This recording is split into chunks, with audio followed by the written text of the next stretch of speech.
السلام علیکم ورحمۃ اللہ وبرکاتہ۔ بسم اللہ الرحمن الرحیم، نحمده ونصلی علی رسولہ الکریم، اما بعد۔ میرے محترم بھائیوں اور بزرگوں، آج ساری دنیا اس بات پہ متفق ہے کہ میری دنیا کی زندگی خوشحال ہو جائے۔ مسلم، غیر مسلم، سب اسی سوچ کے ساتھ چل رہے ہیں۔ دیندار، بے دین، سب کی یہ سوچ ہے کہ دنیا کی زندگی خوشحالی کے ساتھ ہو، میرے حالات اچھے ہوں، مجھ پر پریشانی نہ آئے، کوئی تنگی نہ ہو، کوئی تکلیف نہ ہو، کوئی غم نہ ہو، کوئی دکھ نہ ہو، کوئی گھبراہٹ نہ ہو۔ میری ضروریات، میری حاجتیں آسانی سے پوری ہو جائیں، مجھے کھانا پینا سہولت سے ملے، میرے گھر کی ضرورتیں بہت آسانی سے آ جائیں۔ ہر انسان کی اس وقت کی یہ چاہت ہے، رزق مجھے ملے اور مصیبت پریشانی مجھ پر نہ آئے۔ یہ ساری دوڑ جو لگی ہوئی ہے صرف اس لیے لگی ہوئی۔ تاجر تجارت میں دوڑے بھاگا چلا جا رہا اس لیے، زمیندار زمیندارے میں بھاگا جا رہا اس لیے، اہل علم علم میں لگے ہوئے ہیں اسی لیے، سیاستدان سیاست میں لگے ہوئے ہیں اسی لیے، حکمران حکومت میں اسی لیے، اور اس کے حصول کے لیے اپنی اپنی سوچ، اپنی صلاحیت، استعداد، علم و عقل اور سمجھ کے اعتبار سے کوششیں کر رہے ہیں۔ لیکن اس انسان کی تخلیق کس نے کی؟ کوئی انسان اس بات کا دعویٰ کر سکتا ہے کہ وہ خود اپنی مرضی سے آیا؟ اس کو بنانے والے، اس کو لانے والے اللہ ہیں، اور جو اس کو بنانے والا ہے اس کو اس کے اندر کی اچھائیاں، خامیاں، خرابیاں، چاہتیں، ضرورتیں، وہ سب اس سے زیادہ معلوم ہے۔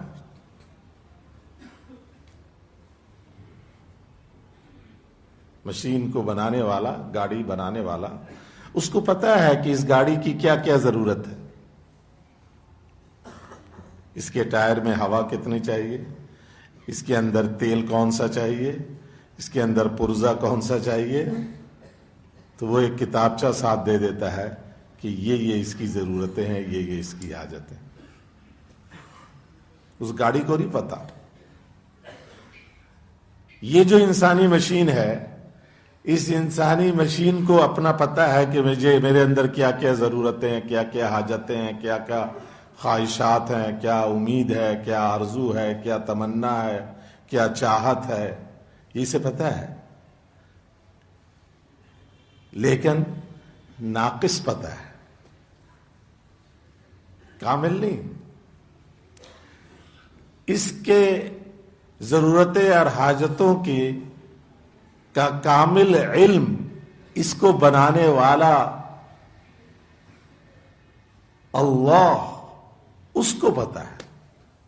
جو اللہ اس کو بنانے والا ہے، اس اللہ کو پتا ہے اس کی کیا ضرورت۔ اب دو راستے ہیں، ایک یہ ہے کہ یہ مشین اپنی مصیبتوں کو دور کرنے کے لیے اپنی سمجھ، اپنے علم کے مطابق چیزوں کو جمع کرے، اپنی حاجتوں پورا کرنے کے لیے اپنی سمجھ اور علم فہم کے مطابق چیزیں حاصل کرے، اور ایک یہ ہے کہ اپنے اس ناقص علم کے بجائے اس ذات کی طرف دیکھے جو علم میں کامل ہے اور جس کو اس کے ضرورتوں کا کامل علم ہے، اس کی مصیبتوں کا کمال کے درجے میں پتہ ہے اور اس کے مصیبتوں کے دور ہونے کی کامل خبر ہے اسے، اس کو دیکھے۔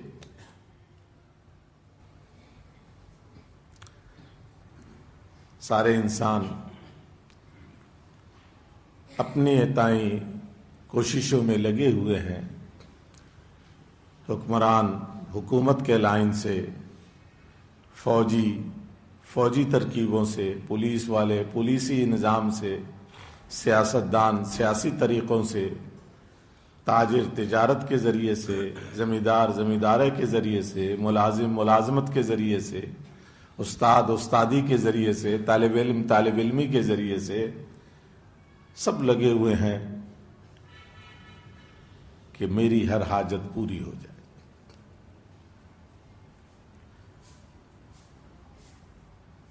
کوئی انسان ایسا نہیں جو یہ چاہتا ہو کہ مجھے بھوک لگے اور بھوک کے ساتھ مجھے روٹی نہ ملے۔ بھوک تو مجھے لگے لیکن مجھے کھانا نہ ملے۔ بھوک ہے لیکن کھانا نہیں ملنا چاہیے مجھے، پیاس ہے لیکن مجھے پانی نہیں ملنا چاہیے۔ نہ ملے وہ الگ بات ہے، لیکن وہ خود چاہتا ہے کہ مجھے نہ ملے، ایسا کوئی نہیں ہوگا۔ شاید آپ لوگوں کے علم میں ہو، مجھے تو آج تک نظر نہیں آیا۔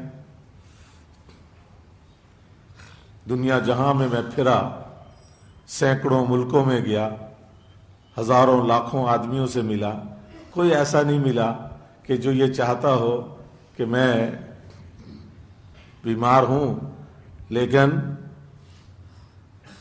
شفا نہ ملے مجھے۔ بیمار تو ہوں لیکن شفا نہیں چاہیے، ایسا نہیں دیکھا میں نے۔ ہاں بیمار ہوں لیکن علاج نہیں کراؤں گا، ایسا تو دیکھا۔ بیمار ہے علاج نہیں کراؤں گا، آپ لوگوں نے بھی شاید دیکھا ہوگا۔ ایک نامی گرامی مشہور ہستی جو اب ہم میں ہے نہیں، نام آپ لوگ سب جانتے ہیں، سنا ہے، دیکھا بھی ہوگا، حاجی عبدالوہاب صاحب۔ ان کو دوائی کھلانا وہ بلند و بالا پہاڑ پہ چڑھنے سے زیادہ مشکل کام، ان کو دوائی کھلا دی جائے، دوائی لے گئے وہ مارتے تھے۔ تم سب کا یقین بگڑا ہوا ہے، دوائیوں سے ہوتا ہے، لیکن یہ مطلب نہیں ہے کہ شفا نہ ملے۔ یہ ضرور ہے کہ دوائی سے شفا نہیں چاہیے مجھے، وہ پھینکو دوائی، وہ اور بات ہے۔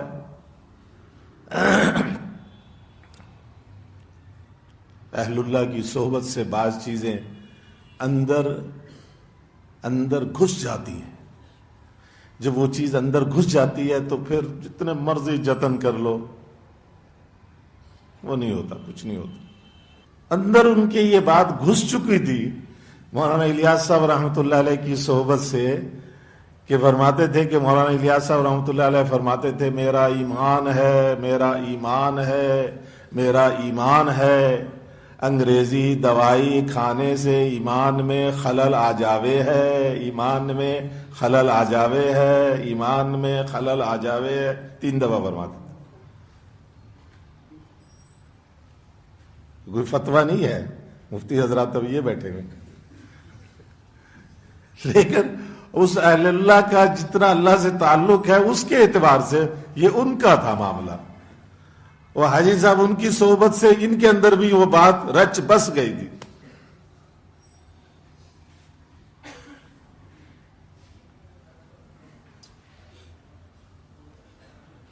لیکن مولانا الیاس صاحب رحمۃ اللہ فتویٰ نہیں دیتے تھے. فتویٰ تو اس وقت کے مفتی اعظم جو مذاہب اربعہ میں فتوے میں مہارت رکھتے تھے بر صغیر کے اندر، بلکہ پوری دنیا میں اگر دیکھا جائے تو مفتی کفایت اللہ صاحب رحمۃ اللہ علیہ، انہوں نے آ کر حکمن دوائی پلائی. مولانا الیاس صاحب کا مذہب تو وہ تھا اور حاجی صاحب اس مذہب پہ، لیکن مفتی صاحب نے آ کر حکمن دوائی پلائی اور کہا امت کو آپ کی اس وقت ضرورت ہے اور یہ حکم ہے. تو مولانا الیاس صاحب نے کیا فرمایا؟ ہاں بھائی، حال کا امر جاننا یہی اسلام ہے. فوراً مفتی صاحب کی بات پہ حال کا امر جاننا، اس کو ماننا یہی اسلام ہے. مفتی صاحب نے کہا حال کا امر یہ ہے کہ پیو، اپنے سامنے دوائی استعمال کریں. ہم حاجی صاحب کو دوائی کھلانے کی کوشش میں لگے رہتے تھے، نہیں کامیاب ہوتے تھے. حاجی صاحب ایک وظیفہ بتلاتے تھے کہ کسی کو اگر کوئی بات وہ کرنی ہو تو وہ عمل کر کے اس سے بات کرو تو وہ انشاءاللہ تمہاری بات مان لے گا. چھوٹا سا ایک وظیفہ تھا. وظیفہ نہیں بتاؤں گا آپ لوگوں کو، کہیں آپ لوگ جو ہے نا کہو کہ جی یہیں رشتہ ہو جائے تو یہ اسی وظیفہ پڑھتے رہو سارا دن کہ میری شادی تو یہیں ہونی چاہیے، سارا زور اسی پہ لگ جائے. اب حاجی صاحب کے پاس میں نے لڑکوں سے کہا جو میرے ساتھ بچے ہوتے تھے، چلو میں نے کہا بھائی وہ پڑھو اور پڑھ کر جو ہے نا دوائی کوشش کرو کہ گولی کھا لیں. حاجی صاحب چھوٹی سی ایک گولی تھی وہ کھلانی تھی. مغرب کے بعد سے لگے ہوئے ہیں، مغرب کے بعد سے لگے ہوئے ہیں بچے. نہیں جی نہیں کھا رہے. بھائی صاحب یوں بچے یوں لے کے یوں مسکین سے بن کے یوں کھڑے ہوتے تھے، یوں ہاتھ مارتے تھے، وہ دوائی جا کے وہ گرتی تھی. پھر چلے تم کھاؤ تو کھا کہ تو کھا، مجھے کیوں کھلاتے، خود کھاؤ. خود کھایا. حاجی صاحب کی بیماری کی دوائی ہے اور وہ بچہ کیسے کھائے. عشاء ہو گئی، عشاء کے بعد کتاب ہو گئی، رات کے تقریباً 1:30-2 بج گئے. حاجی صاحب اپنا بیٹھے ذکر کر.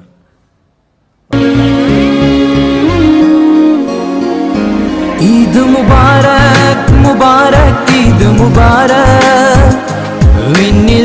جا کر میں نے کہا کہ جی ایک وظیفہ آپ بتلاتے ہیں، ایک وظیفہ آپ بتلاتے ہیں، یا تو وہ وظیفہ غلط ہے، وہ وظیفہ غلط ہے. لیکن وظیفہ غلط ہو نہیں سکتا اس لیے کہ آپ کہتے ہیں مولانا یوسف صاحب رحمۃ اللہ نے بتلایا، لیکن اس وظیفے کا آپ پر کیوں نہیں اثر ہوتا ہے؟ اب مجھے یوں دیکھیں گور کے. میں نے کہا مغرب کے بعد سے یہ بچے لگے ہوئے ہیں، میں بھی پڑھے جا رہا ہوں، وہاں سے پھوک مار رہا ہوں، لیکن آپ پہ اثر ہونے کا نام ہی نہیں لیتے. کوئی جواب نہیں دے رہے، بالکل سپاٹ چہرہ. تو میں نے پھر کہا، میں نے کہا یا تو وظیفہ ہی غلط ہے، وظیفہ صحیح نہیں ہے، یہ ایسے ہی بس. لیکن وظیفہ غلط ہو نہیں سکتا کہ مولانا یوسف صاحب نے آپ کو بتلایا ہے. اور جب وظیفہ غلط نہیں ہے تو یہ وظیفے کا اثر آپ پہ کیوں نہیں ہو رہا؟ 2-3 دفعہ میں نے یہ کہا. پھر لڑکے میں نے کہا پھینک دو اس کو گٹر میں، نہیں ہمیں نہیں کھلانی دوائی، جب یہ وظیفہ ہی نہیں اثر کرتا تو پھینکو اس کو، چھوڑو. یہ کہہ کے میں ساتھ بھی کمرے سے باہر جگہ تھی وہاں جا کے بیٹھ گیا. میں نے کہا دیکھو اب کیا ہوتا ہے. تو میں جو ہی میں ادھر گیا تو بچے سے کہا چل لے آؤ دوائی لے آؤ. دوائی منگا کر دوائی کھا لی. وہ لڑکا بھاگا آیا، مجھ خوشی یہ صاحب نے دوائی کھا لی. دوائی میں نے کہا اچھا چلو کوئی بات نہیں، کھا لی. پھر 1-8 گھنٹہ اور ذکر کرتے رہے. 2:30-3 بجے کے قریب لیٹ گئے اور صبح میرے خیال میں آدھا پونا گھنٹہ آنکھ لگی ہوگی. پھر نماز اذان ہو گئی، نماز مطلب تہجد کے لیے اٹھے، تہجد وہی سونا تھا، گھنٹہ سے بھی کم یہی سونا تھا. تو جب وہ جاگتے تھے تو ہم جاگتے تھے، جب وہ سوتے تھے تب بھی ہم جاگتے تھے.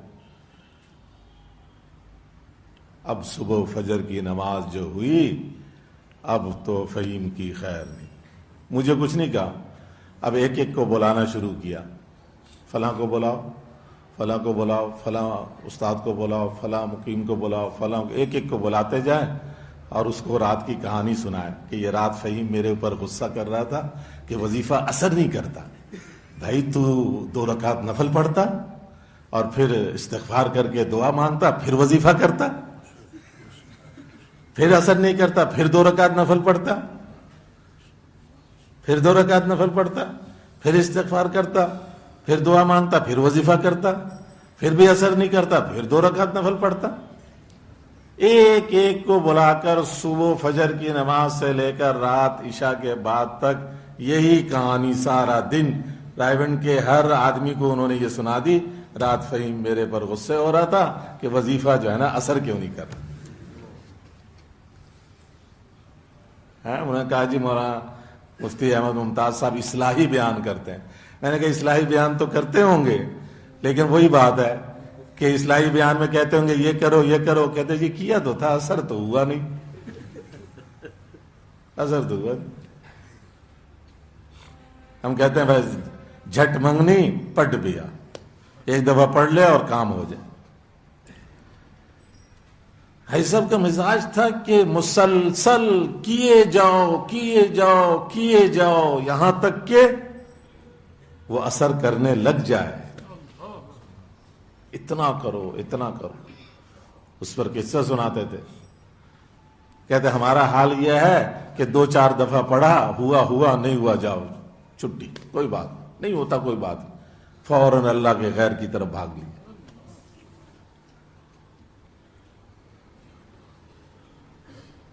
تھانوی رحمۃ اللہ علیہ کا قصہ سنایا کہ تھانہ بھون کے کنویں کا پانی کھارا تھا، کھارا پانی تھا، نمکین شوریلا، وہی پانی پینا پڑتا تھا. منرل واٹر کا زمانہ تو تھا نہیں کہ منرل واٹر آ گیا جی بوتل لے آؤ جی بازار سے. حضرت تھانوی وہ پانی پیتے تھے اور میٹھے پانی پینے کی دعا پڑھتے تھے. الحمدللہ الذی جعلہ عذبا فراتا برحمتہ، اپنی رحمت سے اللہ نے ٹھنڈا میٹھا پانی پلا دی. کھارا پانی پی رہے. وَلَمْ يَجْعَلُوا مِلْحًا أُجَاجًا بِذُنُوبِنَا، ہمارے گناہوں کی وجہ سے کھارا کڑوا پانی نہیں بنایا، نمکین کڑوا نہیں بنایا. نمکین کڑوا پانی پی رہے ہیں اور دعا یہ پڑھ رہے ہیں میٹھے پانی پینے کی اس نیت سے کہ یہ میٹھا ہو جائے. کون پڑھنے والا؟ ہم نہ پدی کے شوربا. حضرت تھانوی جیسے پڑھنے والے پڑھے جا رہے، دن میں پتہ نہیں کتنی دفعہ پانی پیا ہوگا، کتنی دفعہ پڑھا ہوگا. 1 دن، 10 دن، 1 مہینہ، 2 مہینہ، 10 مہینہ، سال، 2 سال، 3 سال، 10 سال، 12 سال پڑھا، کنویں کا پانی میٹھا ہوگا. ہم کہتے ہیں آج پڑھو، کل لڑکی بھاگی چلے آیا میرے گھر میں. آج کل تو یہی وظیفہ ہے نا کہ میری شادی وہاں ہونی چاہیے. ماں باپ سے لڑتے ہیں بچے، ماں باپ کہتے ہیں اچھا بھائی مشورہ کرتے ہیں، کہتے ہیں نہیں وہی رشتہ لے کے جاؤ نا، میرا دل وہیں کرتا ہے شادی. یہ طلباء کے لیے کہہ رہا ہوں، باقی تو سب شادی شدہ ہی بیٹھے ہوں گے.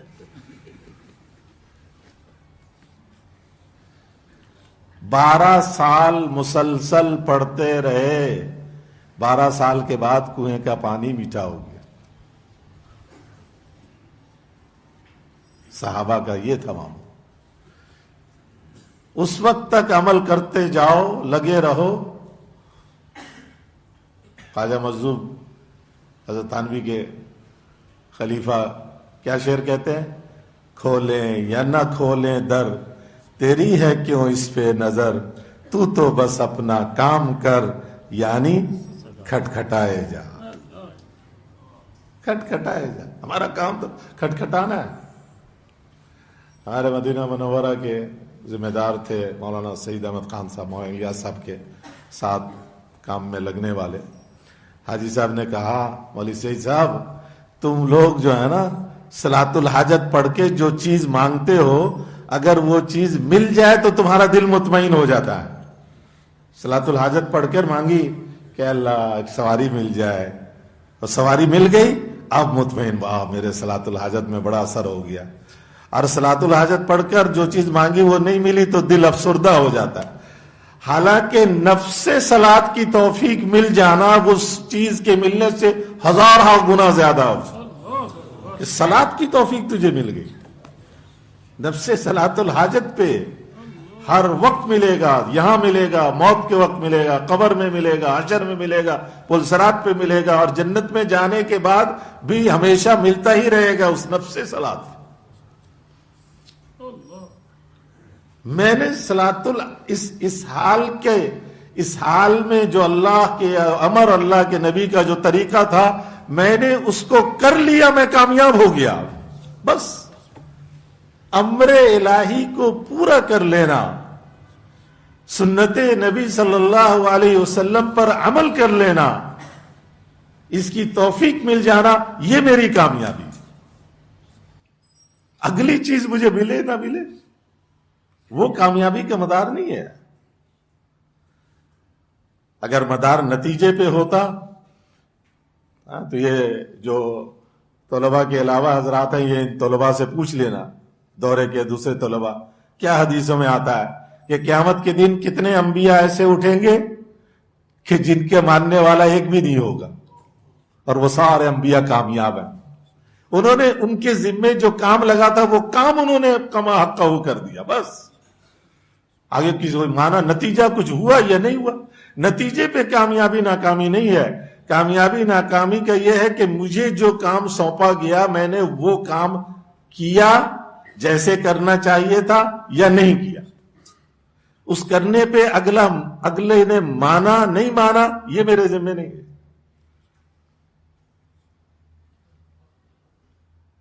ایک اور بات سناتے تھے حاجی صاحب کہ حضرت تھانوی رحمۃ اللہ علیہ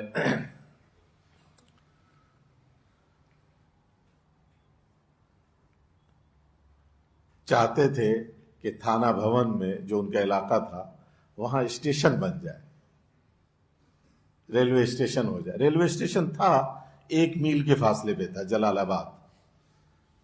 تو ٹانگے پہ وہاں جانا پڑتا تھا دور, وہاں سے ریل پہ بیٹھنا پڑتا تھا.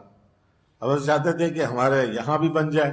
اب 1 میل کا فاصلے میں 2 ریلوے اسٹیشن, یہ ریلوے کے قانون کے خلاف, کسی یوز میں نہیں تھا. 5-6 میل, 8 میل, 10 میل اتنے فاصلے پہ تو ہوتا, لیکن 1 میل اسٹیشن اور پھر 1 میل بعد اسٹیشن. حضرت کی چاہت, حضرت کے تعلق والے مریدین میں سے بڑے بڑے افسران بھی تھے, سرکاری افسران بھی تھے. حضرت نے کسی کو کانوں کان خبر نہیں لگنے دی, چپکے سے ایک درخواست بنا کر اسٹیشن کے لیے درخواست چپکے سے جمع کرا دیا, کسی کو نہیں پتہ لگنے دیا. جمع کرا کر دعا مانگنی شروع کر. کتنے سال مانگی بھائی پتہ ہے کسی کو؟ تو پھر کیا پتہ ہے جب ہمیں اپنے اکابرین کی بات کا ہی نہیں پتا تو پھر ہم کیا بتائیں. آج سارے فتنے جو پیدا ہو رہے ہیں نا اہل علم کے اندر, وہ وجہ یہ ہے کہ ہر صاحب علم اپنی عقل سے سب کچھ سمجھنا چاہتا ہے. ہم اکابر پرست لوگ ہیں, ہم اپنے اکابر کی سمجھ پہ چلنا چاہتے ہیں. ہمارے اکابر نے, ہمارے بڑوں نے قرآن حدیث سے جو سمجھا ہے, اگر میری سمجھ اس کے مطابق ہے تو ہم شکرانے کے نفل پڑھیں گے, اور اگر میری سمجھ کی کھوپڑی میں کوئی اور بات آ رہی ہے اور میرے بڑوں نے, میرے اوپر والوں نے, میرے استادوں نے, استاد کے استادوں نے کچھ اور سمجھا ہے, تو اپنی کھوپڑی میں آئی ہوئی بات کو 100 میل نیچے دفن کریں گے اور جو بڑوں نے کیا اس پہ چلیں گے. سارے فتنے ختم ہو جائیں. یہ سارے فتنے کے سد باب کا راستہ یہ ہے کہ اپنے اکابر کے نقش قدم یعنی ان کے پاؤں کے نقش پہ پاؤں رکھ کے چلتا جائے, ورنہ پھسل جائے. سارے محقق بنے پھر.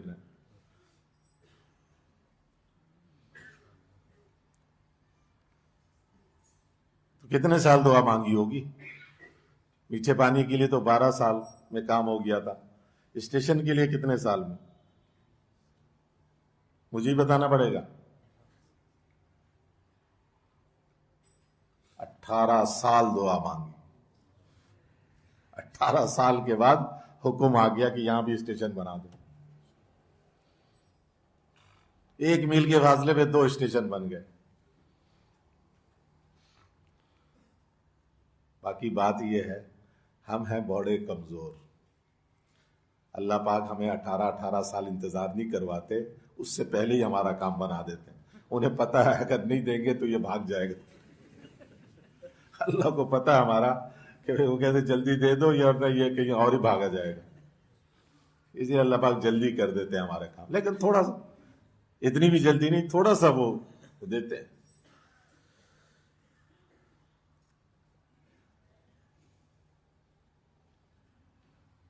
اللہ سے لینے کا راستہ، اللہ سے اپنے کام بنانے کا راستہ، اس لیے عائشہ فرماتے تھے کہ بچے اپنے ماں باپ کو دیکھتے ہیں کہ میرے والدین پہ جب ایک حال آیا تھا تو اس حال میں انہوں نے کیا کیا تھا، اللہ کی طرف بھاگے تھے یا اللہ کے غیر کی طرف بھاگے تھے۔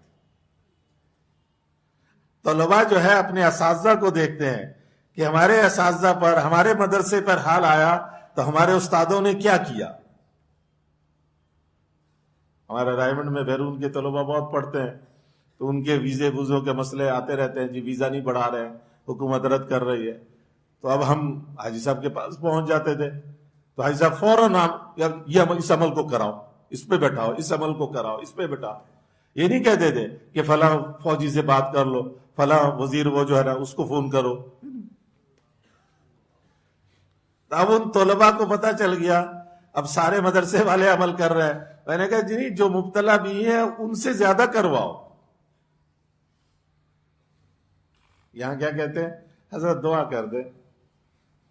مولانا یوسف صاحب رحمۃ اللہ فرمایا پیٹ میں تیرے درد ہو رہا تو میرے سے دعا کروائے گا، میں اتنے ہی کہوں گا نا اللہ تجھے شفا دے دے، اتنے کہہ دوں گا، اس سے زیادہ اور کیا کہوں گا۔ لیکن درد تیرے پیٹ میں ہو رہا، تو جس تڑپ کے ساتھ مانگے گا اس کی بات ہی کچھ اور ہوگی۔ جو تکلیف تجھے ہے، جس کو تکلیف ہے اس کو ہم دعا والا بنانا چاہ رہے ہیں، اور تو حضرت سے کہتا ہے حضرت دعا کر دو بس۔ انہوں نے کہا دعاؤں کی پرچیوں کی اتنی بھرمار جمع ہو جاتی ہے ہمارے پاس، اور پھر کہتے ہیں حضرت خصوصی دعا کیجئے گا۔ انہوں نے کہا خصوصی وقت کے لیے تو ہی رہ گیا، خصوصی دعا کے لیے۔ اب بعض کہتے ہیں جی خاص وقت میں مجھے یاد کیجئے گا۔ ارے بھائی اس خاص وقت میں اللہ کو یاد نہ کروں، تجھے یاد کروں کہ خاص وقت میں رہ گیا، مجھے یاد کیجئے۔ فرماتے تھے صاحب دعا بنو، خود صاحب دعا بنو۔ منع نہیں ہے بزرگوں سے دعا کی درخواست کر دینا، یہ منع نہیں ہے، لیکن اصرار کر دینا، پریشان کرنا۔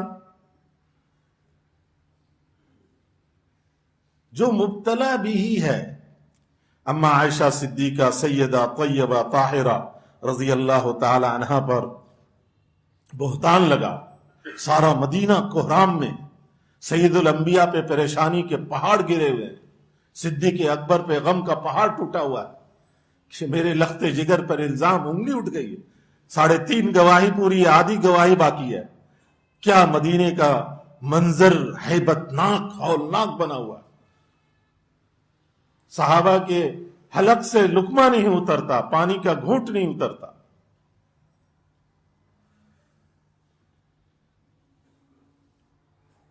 مسئلہ حل نہیں ہو رہا۔ ساری سیرت کی کتابوں میں ہے کہ سارے مدینے میں کوہرام مچا ہوا ہے اور مبتلا بہا اس کو پتہ ہی نہیں، اما عائشہ کو پتہ ہی نہیں۔ اب جب پتہ چلا اما عائشہ کو جب پتہ چلا رضی اللہ تعالی عنہ، اب تو وہ جا رہی تھی قضاء حاجت کے لیے، وہ بھی وہ جب پریشانی ہوتی ہے نا، آدمی بیٹھا ہوا ہو قضاء حاجت کے لیے، سامنے سے سانپ آ جائے تو پیشاب پوشاب سب اوپر چلا جاتا۔ اتنا بڑا سنگین الزام امام الانبیاء کی چہیتی کے اوپر، سید الانبیاء کی محبوبہ کے اوپر اس قدر سنگین، خوفناک.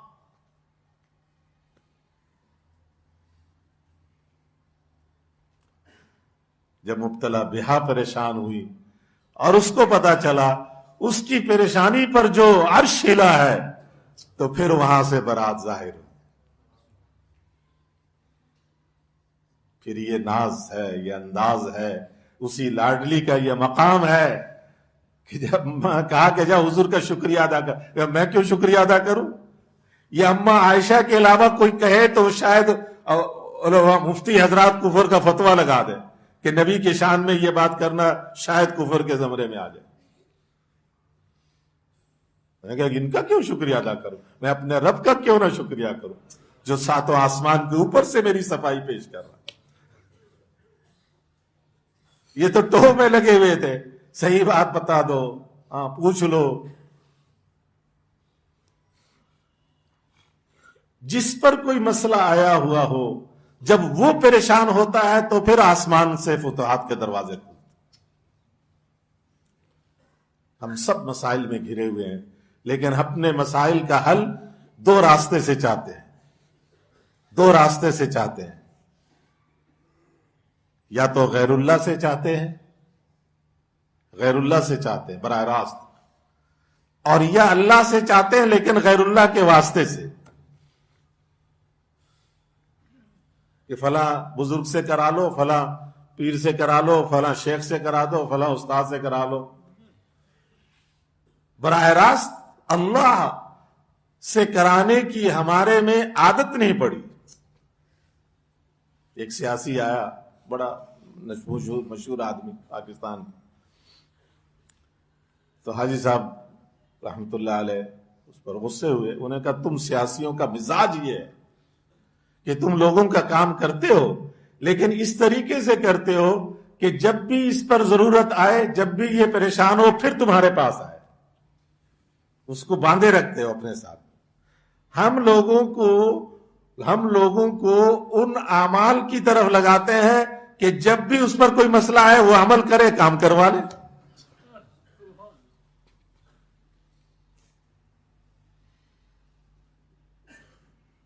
عمل کریں، کام کروا لیں. حضور نے یہی کیا صلی اللہ علیہ وسلم، صحابہ کو اسی پہ ڈالا. ہر مسئلہ آپ صلی اللہ علیہ وسلم خود اپنی ذات کے لیے. کچھ آیا گھر میں؟ نہیں. اچھا، پھر چلے گئے نماز کے لیے. پھر آئے، کچھ آیا گھر میں؟ نہیں. پھر چلے گئے نماز کے لیے.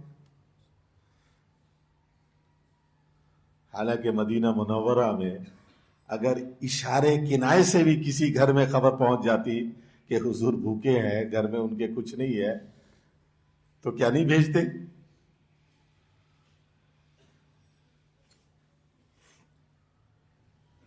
صحابہ نہیں بھیجتے؟ صحابہ تو اپنا سب کچھ حضور پہ نچھاور کرنے کو تیار بیٹھے تھے.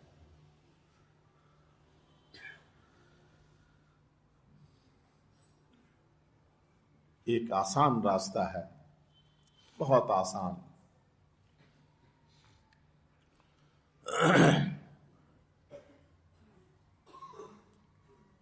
ہزاروں کے پیچھے بھاگنے سے بچنے کا راستہ اللہ تعالیٰ قرآن کریم میں فرماتے ہیں مَن يَتَّقِ اللَّهَ يَجْعَل لَّهُ مَخْرَجًا وَيَرْزُقْهُ مِنْ حَيْثُ لَا يَحْتَسِبُ. بس تم صرف ایک چیز اپنے میں پیدا کر لو، سارے مسئلے حل. تقوی پیدا کر لو. ایک چیز، صرف ایک بات اپنے میں تقوی پیدا کر لو، ہر غم سے تمہارے لیے خوشی نکلے گی. یجعل لہ مخرجا، مخرج راستہ، ہر پریشانی سے راستہ نکالیں گے، ہر مصیبت سے راستہ نکالیں گے، ہر مقدمے سے تمہیں نجات دیں گے، ہر لڑائی جھگڑے سے تمہیں راحت ملے گی، ہر غم سے تمہیں خوشی ملے گی، ہر بیماری سے شفا ملے گی. یہ ہے مخرج. مخرج ہر تنگی سے، ہر پریشانی سے، دکھ سے، درد سے، کڑن سے، بے چینی سے، غم سے. وَيَرْزُقْهُ مِنْ حَيْثُ لَا يَحْتَسِبُ، اور تمہیں تمہارے لیے رزق کا انتظام وہاں سے کریں گے جہاں تمام عقل مندوں کی عقلیں فیل ہو جائیں. جہاں عقل پہنچ گئی وہاں سے نہیں دیں گے. یہ تو عقل پہنچ گئی کہ جائے نماز کے نیچے آ جائیں, میں سوؤں بستر کے تکیے کے نیچے آ جائے. اللہ کہتے نہیں, یہ تو یہاں تو تیری عقل پہنچ گئی ہے, وہاں سے پہنچ لے گی. وہ صحابی کا قصہ کیا, پیشاب کے لیے بیٹھے تھے تو چوئی آ کر جو ہے نا ایک دینار پیش کر دیے. عقل پہنچتی ہے یہاں سے. اب تو قصہ سن لیا تو کہیں اس نیت سے پیشاب میں نہ بیٹھے, شاید کوئی چوئی آ جائے. چوئی کے بجائے کوئی بچھو آ کر نہ ڈس لے, اس لیے زیادہ دیر نہیں بیٹھنا چاہیے جھاڑیوں میں, جلدی قضا حاجت کر کے فوراً بھاگنا چاہیے. جہاں عقل نہیں پہنچے گی, سمجھ نہیں پہنچے گی, اس کا ذہن نہیں پہنچے گا, اس کا خیال, اس کا وہم, اللہ وہاں سے دیں گے رزق. رزق کسے کہتے ہیں؟ ہم سمجھتے ہیں رزق کا مطلب ہے روٹی چاول کھانا پینا, یہ رزق. انسانی بدن کی ہر ضرورت کا نام رزق ہے. اس بدن کو جس چیز کی ضرورت ہے اس کو رزق کہا جاتا ہے.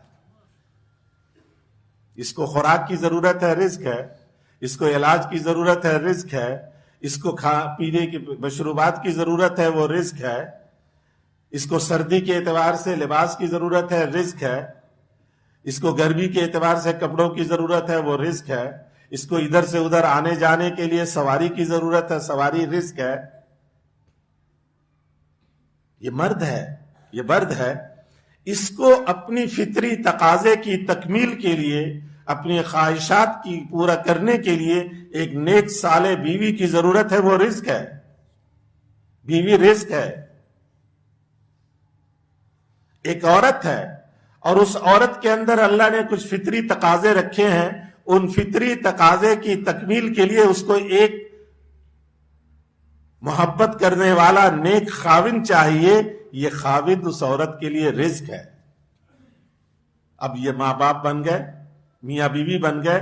ان میاں بیوی کو اپنی آنکھوں کی ٹھنڈک کے لیے اولاد چاہیے. یہ اولاد رزق ہے, اولاد رزق ہے.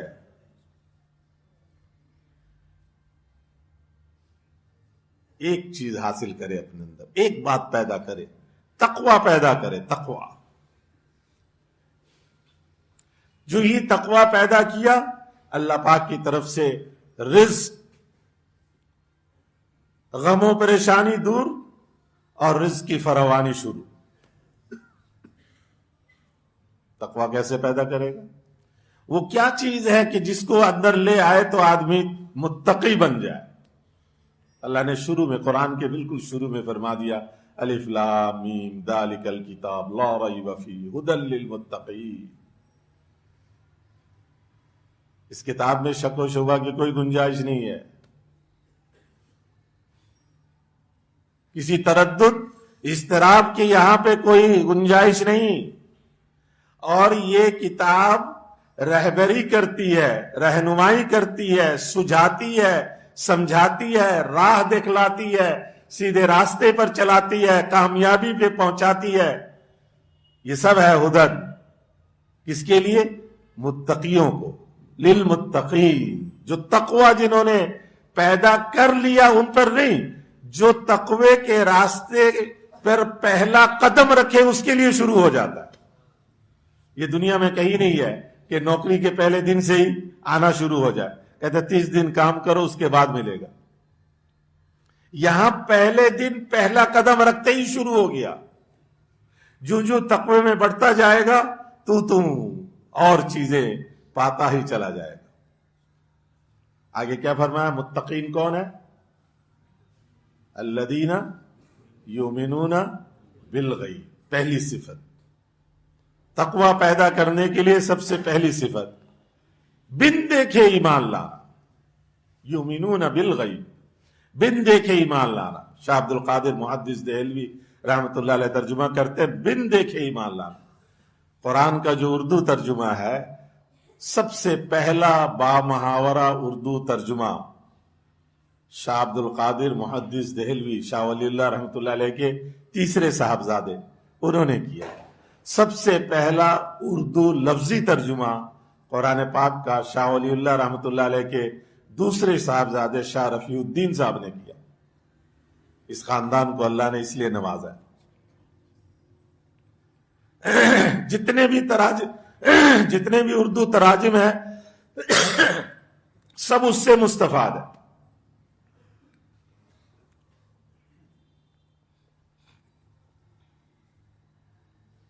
شاہ رفیع الدین صاحب کا اصل جو نام تھا وہ تھا شاہ عبد الوہاب، لیکن مشہور ہو گیا وہ شاہ رفیع الدین۔ حاجی عبد الوہاب صاحب وہ سناتے تھے کہ ہمارے ہندوستان میں ایک لیڈر تھے راجپوتوں کے، کنور عبد الوہاب ان کا نام تھا۔ کہتے میرے والد صاحب جو ہے، حاجی صاحب بھی راجپوت تھے، تو کہتے میرے والد صاحب جو ہے ان سے بڑے متاثر تھے، تو ان کے نام پر میرا نام رکھا تھا، کنور عبد الوہاب حاجی صاحب کا نام۔ تو جب مجھے پتا چلا کہ شاہ رفیع الدین صاحب کا اصل نام شاہ عبد الوہاب تھا، تو میں نے حاجی صاحب سے کہا، میں نے کہا جی نہیں وہ آپ کے ابا نے ویسے ہی کہیں سے رکھ دیا ہوگا، اللہ نے آپ کا نام شاہ عبد الوہاب شاہ رفیع الدین کے نام پر رکھوایا۔ حاجی صاحب کہتے لگے اچھا، میں نے کہا ہاں، کہتے اچھا شاہ رفیع الدین کا، حاجی صاحب کو یہ پتا تھا۔ میں نے کہا شاہ رفیع الدین کا اصل نام شاہ عبد الوہاب تھا، عبد الوہاب۔ تو شاہ عبد القادر محدث دہلوی رحمۃ اللہ، بن دیکھے ایمان لانا۔ الحمدللہ اس وقت مسلمان جیسے کیسے بھی ہیں، لیکن بن دیکھے ایمان کچھ نہ کچھ کسی بھی درجے کا ہے ضرور۔ اللہ کو نہیں دیکھا، اللہ پر ہم ایمان رکھتے ہیں۔ ہم نے رسول اللہ صلی اللہ علیہ وسلم کو نہیں دیکھا، رسول پر ہم ایمان رکھتے ہیں۔ وحی کے نازل ہوتے ہوئے ہم نے نہیں دیکھا، پھر بھی قرآن پر ایمان رکھتے ہیں۔ فرشتوں کو دیکھتے ہیں، ہم فرشتوں پر ایمان رکھتے ہیں۔ جبرائیل کو مانتے نہیں مانتے، میکائیل کو بھی مانتے ہیں، اسرائیل کو بھی مانتے ہیں۔ ہمارے بزرگ بیٹھے ہوئے تھے سارے، تو بزرگ دل لگی کی باتیں بھی کر لیتے ہیں۔ تو کسی نے کہا کہ جی عبد الوہاب جو ہے نا وہ فرشتہ ہے، بھائی عبد الوہاب صاحب کے بارے میں کسی نے آ کر ان کو بزرگوں نے کہا جی عبد الوہاب جو ہے نا، بھائی عبد الوہاب صاحب تو بالکل فرشتہ ہے۔ تو ہمارے ایک بزرگ تھے لاہور کے، انہوں نے کہا ہاں فرشتہ ہے لیکن موت کا فرشتہ ہے۔ فرشتہ تو ہے لیکن موت کا فرشتہ ہے، کہ جس کو قابو کرتا ہے تو وہ چھوڑتا نہیں ہے۔ موت کا فرشتہ چھوڑ کے چلا جاتا ہے،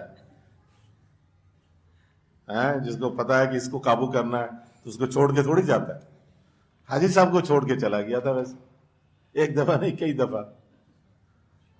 ایک دفعہ کا حاجی صاحب سناتے ہیں کہ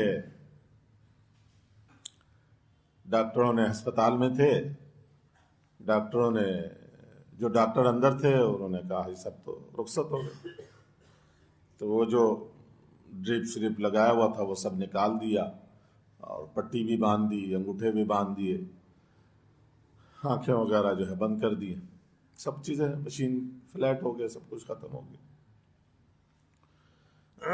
باہر آ کر خبر دی ساتھیوں کو کہ جی حاجی صاحب روتے ہوئے، صاحب چلے گئے، اب لے جانے کا انتظام وغیرہ کریں۔ یہ حاجی صاحب کے انتقال سے کوئی حاجی صاحب کے انتقال سے یوں سمجھو کہ 30-35 سال پہلے کیا واقعہ سنا رہا ہوں، 38 سال سمجھ، 38 سال پہلے، 38 یا 39 سال پہلے۔ یہ ایک دفعہ نہیں، حاجی صاحب کئی دفعہ جا چکے تھے، فرشتے کئی دفعہ لے گئے تھے، ایک دفعہ کا میں صرف سنا رہا ہوں۔ تو جب وہ ڈاکٹر نے باہر جا کے خبر دی، اب سب رونا دھونا شروع ہو گئے۔ اب جب جو ہی ڈاکٹر خبر دے کر 3-4 منٹ لگے ہوں گے، 5 منٹ ان کو، مطلب آہستہ آہستہ ایک دم سے خبر دے تو پتہ نہیں اور کہیں چلے جائیں۔ حاجی صاحب تو ایسی ہستی تھے، تو وہ جب خبر دے کر اندر آئے تو حاجی صاحب آنکھیں کھولے دیکھ رہے تھے کہ کیا، ارے کیا مجھے کیا یہ وہ کیا ہوا، کھولو اسے۔ پھر حاجی صاحب نے خود فرمایا کہ وہ جو وقفہ تھا، جب بعد میں بتایا نا کہ جی آپ کا تو سب چیزیں ختم ہو گئی تھی، تو حاجی صاحب نے فرمایا کہ ہاں 2 فرشتے آئے تھے اور مجھے لے گئے. تو میں نے ان دونوں فرشتوں سے پوچھا، مجھے ان کا چہرہ نظر نہیں آ رہا تھا، جسم پتہ چل رہا تھا. میں نے کہا تم دونوں مجھے کہاں اٹھا کر لے آئے؟ میں نے کہا جنت البقیع ہے، یہ میرے میت کو لے گئے.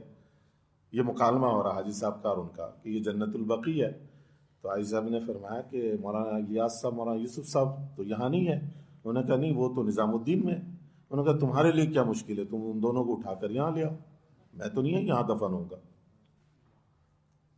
ایک بات، فرشتوں سے لڑ رہے ہیں وہاں. دوسری بات کہ بھئی تم، حدیث میں جب یہ بات ہے کہ جو روزانہ 1000 دفعہ درود شریف پڑھے گا اس وقت تک اس کو موت نہیں آئے گی جب تک کہ جنت میں اس کا ٹھکانہ اس کو دکھلا نہ دیا جائے. تو تم لوگوں دونوں نے تو مجھے جنت میں میرا ٹھکانہ دکھایا ہی نہیں اور مجھے اٹھا کے لیا.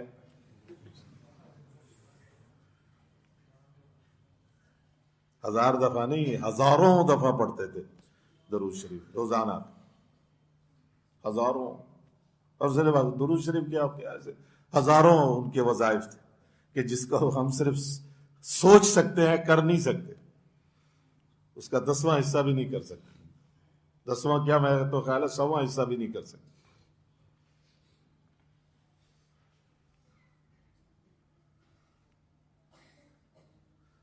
تسبیح پڑھ رہے تھے، لڑکے سے میں نے کہا ذرا پوچھو پڑھ کیا رہے، اتنی دیر سے ختم کیوں نہیں ہو رہا؟ کب سے لگے ہوئے ہیں، رات گزر گئی ہے، ابھی رات سے اوپر ہو گئی. میں نے کہا ذرا چپکے سے پیار سے آرام سے پوچھنا کہ جی آپ اتنی دیر سے کیا پڑھے جا رہے تھے؟ کہنے لگے میرا منا، میرا فہیم بیمار ہے نا، میرے بارے میں بیمار ہے نا، تو اس کے لیے یا حیو پڑھ رہا ہوں 3000 دفعہ. اپنے منع کے لیے کہ وہ بیمار ہے رہتا ہے، اس کے لیے 3000 دفعہ یا حیو پڑھ رہے ہیں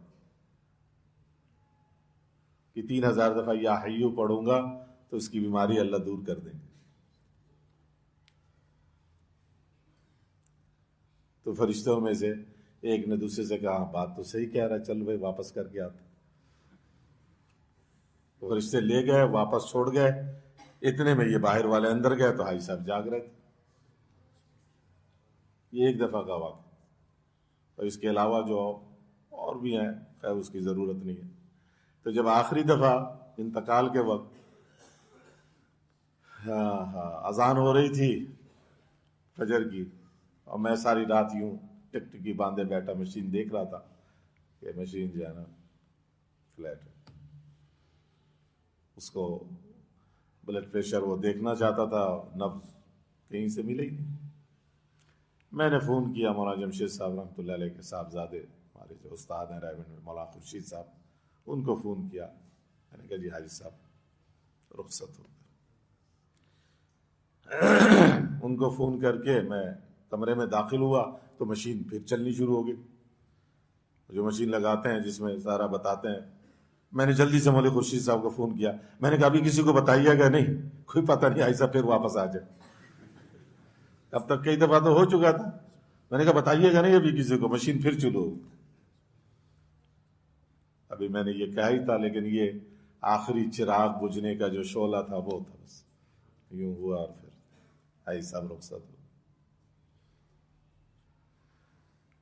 میری اندر ایک بیماری ہے، مجھے معاف کر دینا. میں اپنے طلباء سے بھی معافی مانگتا رہتا ہوں کہ میں ایک بات شروع کرتا ہوں، اس میں ایک دوسری بات شروع ہو جاتی ہے، پھر وہ کہانی ادھر چل پڑتی ہے. لیکن مجھے یاد رہتا ہے پہلی بات جو ہے نا، تو واپس پھر کوشش کرتا ہوں واپس آ جاؤں.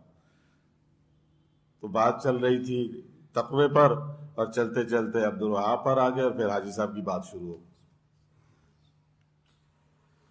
یؤمنون بالغیب، بن دیکھے ایمان لانا. الحمدللہ کتنی چیزیں ہیں جن کو ہم نے نہیں دیکھی ہیں، اس پر ایمان لے کر آئے. تو اس پہلی صفت میں کچھ نہ کچھ تو ہیں، ہم کچے پکے ہیں لیکن ہیں. دوسری صفت یہ معاملہ بڑھا گیا، یقیمون الصلاۃ. یقیمون الصلاۃ. اس معاملے میں ہم بڑے. میں نماز نہ پڑھنے والوں کی بات نہیں کر رہا ہوں، نماز پڑھنے والوں کی بات کر رہا ہوں. عام ترجمانوں نے کیا کیا؟ یقیمون الصلاۃ، نماز قائم کرو، نماز قائم کرو، نماز قائم کرو. نماز قائم کرو یہ تو عربی کا لفظ ہے. شاہ عبد القادر محدث دہلوی رحمۃ اللہ علیہ نے یقیمون الصلاۃ کا ترجمہ کیا ہے. اور وہ لوگ متقی کون ہیں؟ وہ لوگ جو نماز کو درست کرتے ہیں. ہم نماز پڑھتے ہیں، نماز کو درست کہاں کرتے ہیں؟ کبھی ہمیں خیال آیا کہ ہم نماز درست کریں؟ نماز پڑھ رہے ہیں، بچپن کی سیکھی ہوئی 55 تک چل رہی ہے. نماز درست کرو یہ مجھے سمجھ میں آیا. میرے ایک جاننے والے تھے، رائیون روڈ پہ ان کی فیکٹری تھی کپڑوں بنانے کی. تو میں ایک دفعہ ان کی فیکٹری پہ چلا گیا، گزرتے ہوئے میں نے کہا چلو اس کو ملتا جاؤ. میرے بچپن کا ساتھی تھا وہ. تو میں چلا گیا تو میں نے دیکھا یوں ٹیبل لگے ہوئے ہیں، لوگ اس کے سامنے کھڑے ہوئے ہیں، اور وہ جو ہے ایک ایک چیز کو، وہ جو بنیان بناتے ہیں اس کو دیکھ رہے ہیں. میں نے اس سے پوچھا، میں نے کہ یہ کیا کر رہے ہیں؟ کہتے یہ غلطیاں ڈھونڈ رہے ہیں. میں نے کہ ایک آدمی کافی ہے؟ کہتے نہیں، ایک آدمی سے یہ کام نہیں ہوتا. ایک آدمی کے ذمہ صرف سامنے کو دیکھنا ہے، صرف سامنے دیکھے گا، بس وہ آگے پھینک دے گا. سامنے میں اگر غلطی ہے تو اس پہ نشان لگائے گا، وہ اس پہ پرچی لگائے گا کہ یہاں پہ یہ غلط ہے. دوسرا جو ہے وہ صرف پیچھے والا دیکھے گا.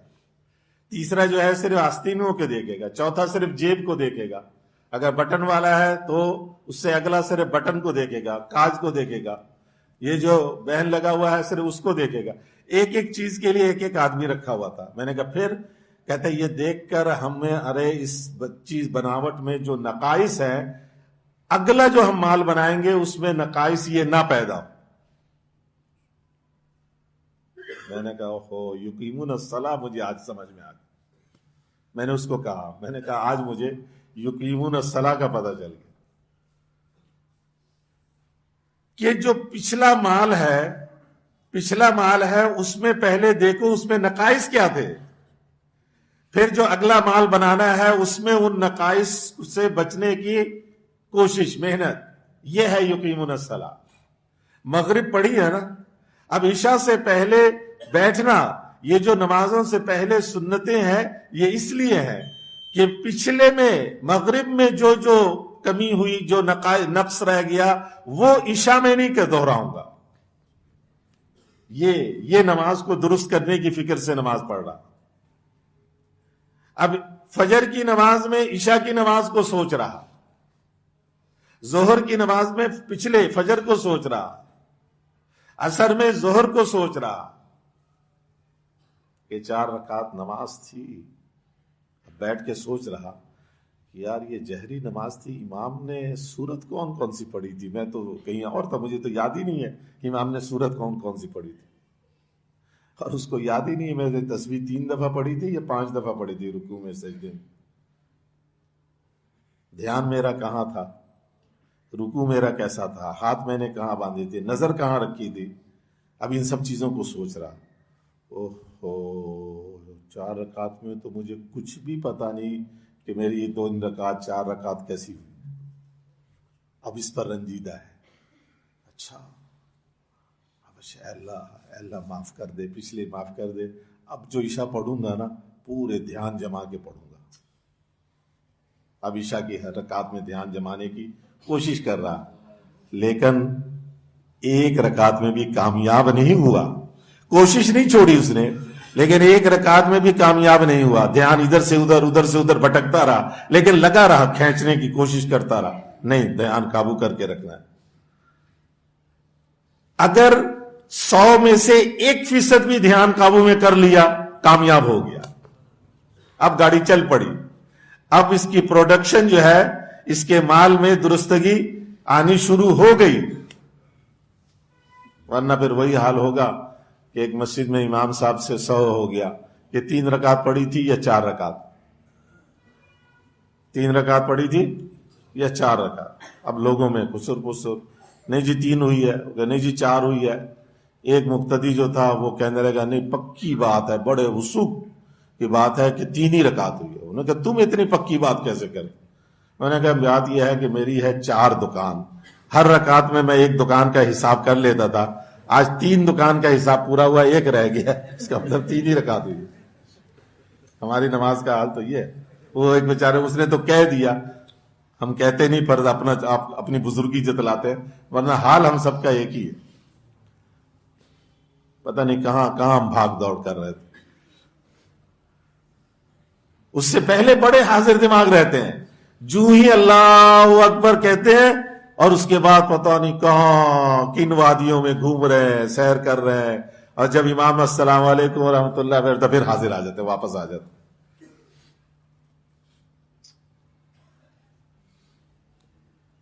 اس لیے ہمارے حاجی صاحب کہتے تھے، مولانا الیاس صاحب رحمۃ اللہ علیہ جب نماز پڑھاتے تھے اللہ اکبر، وہ کہتے تھے اللہ کا نام عظمت سے لو۔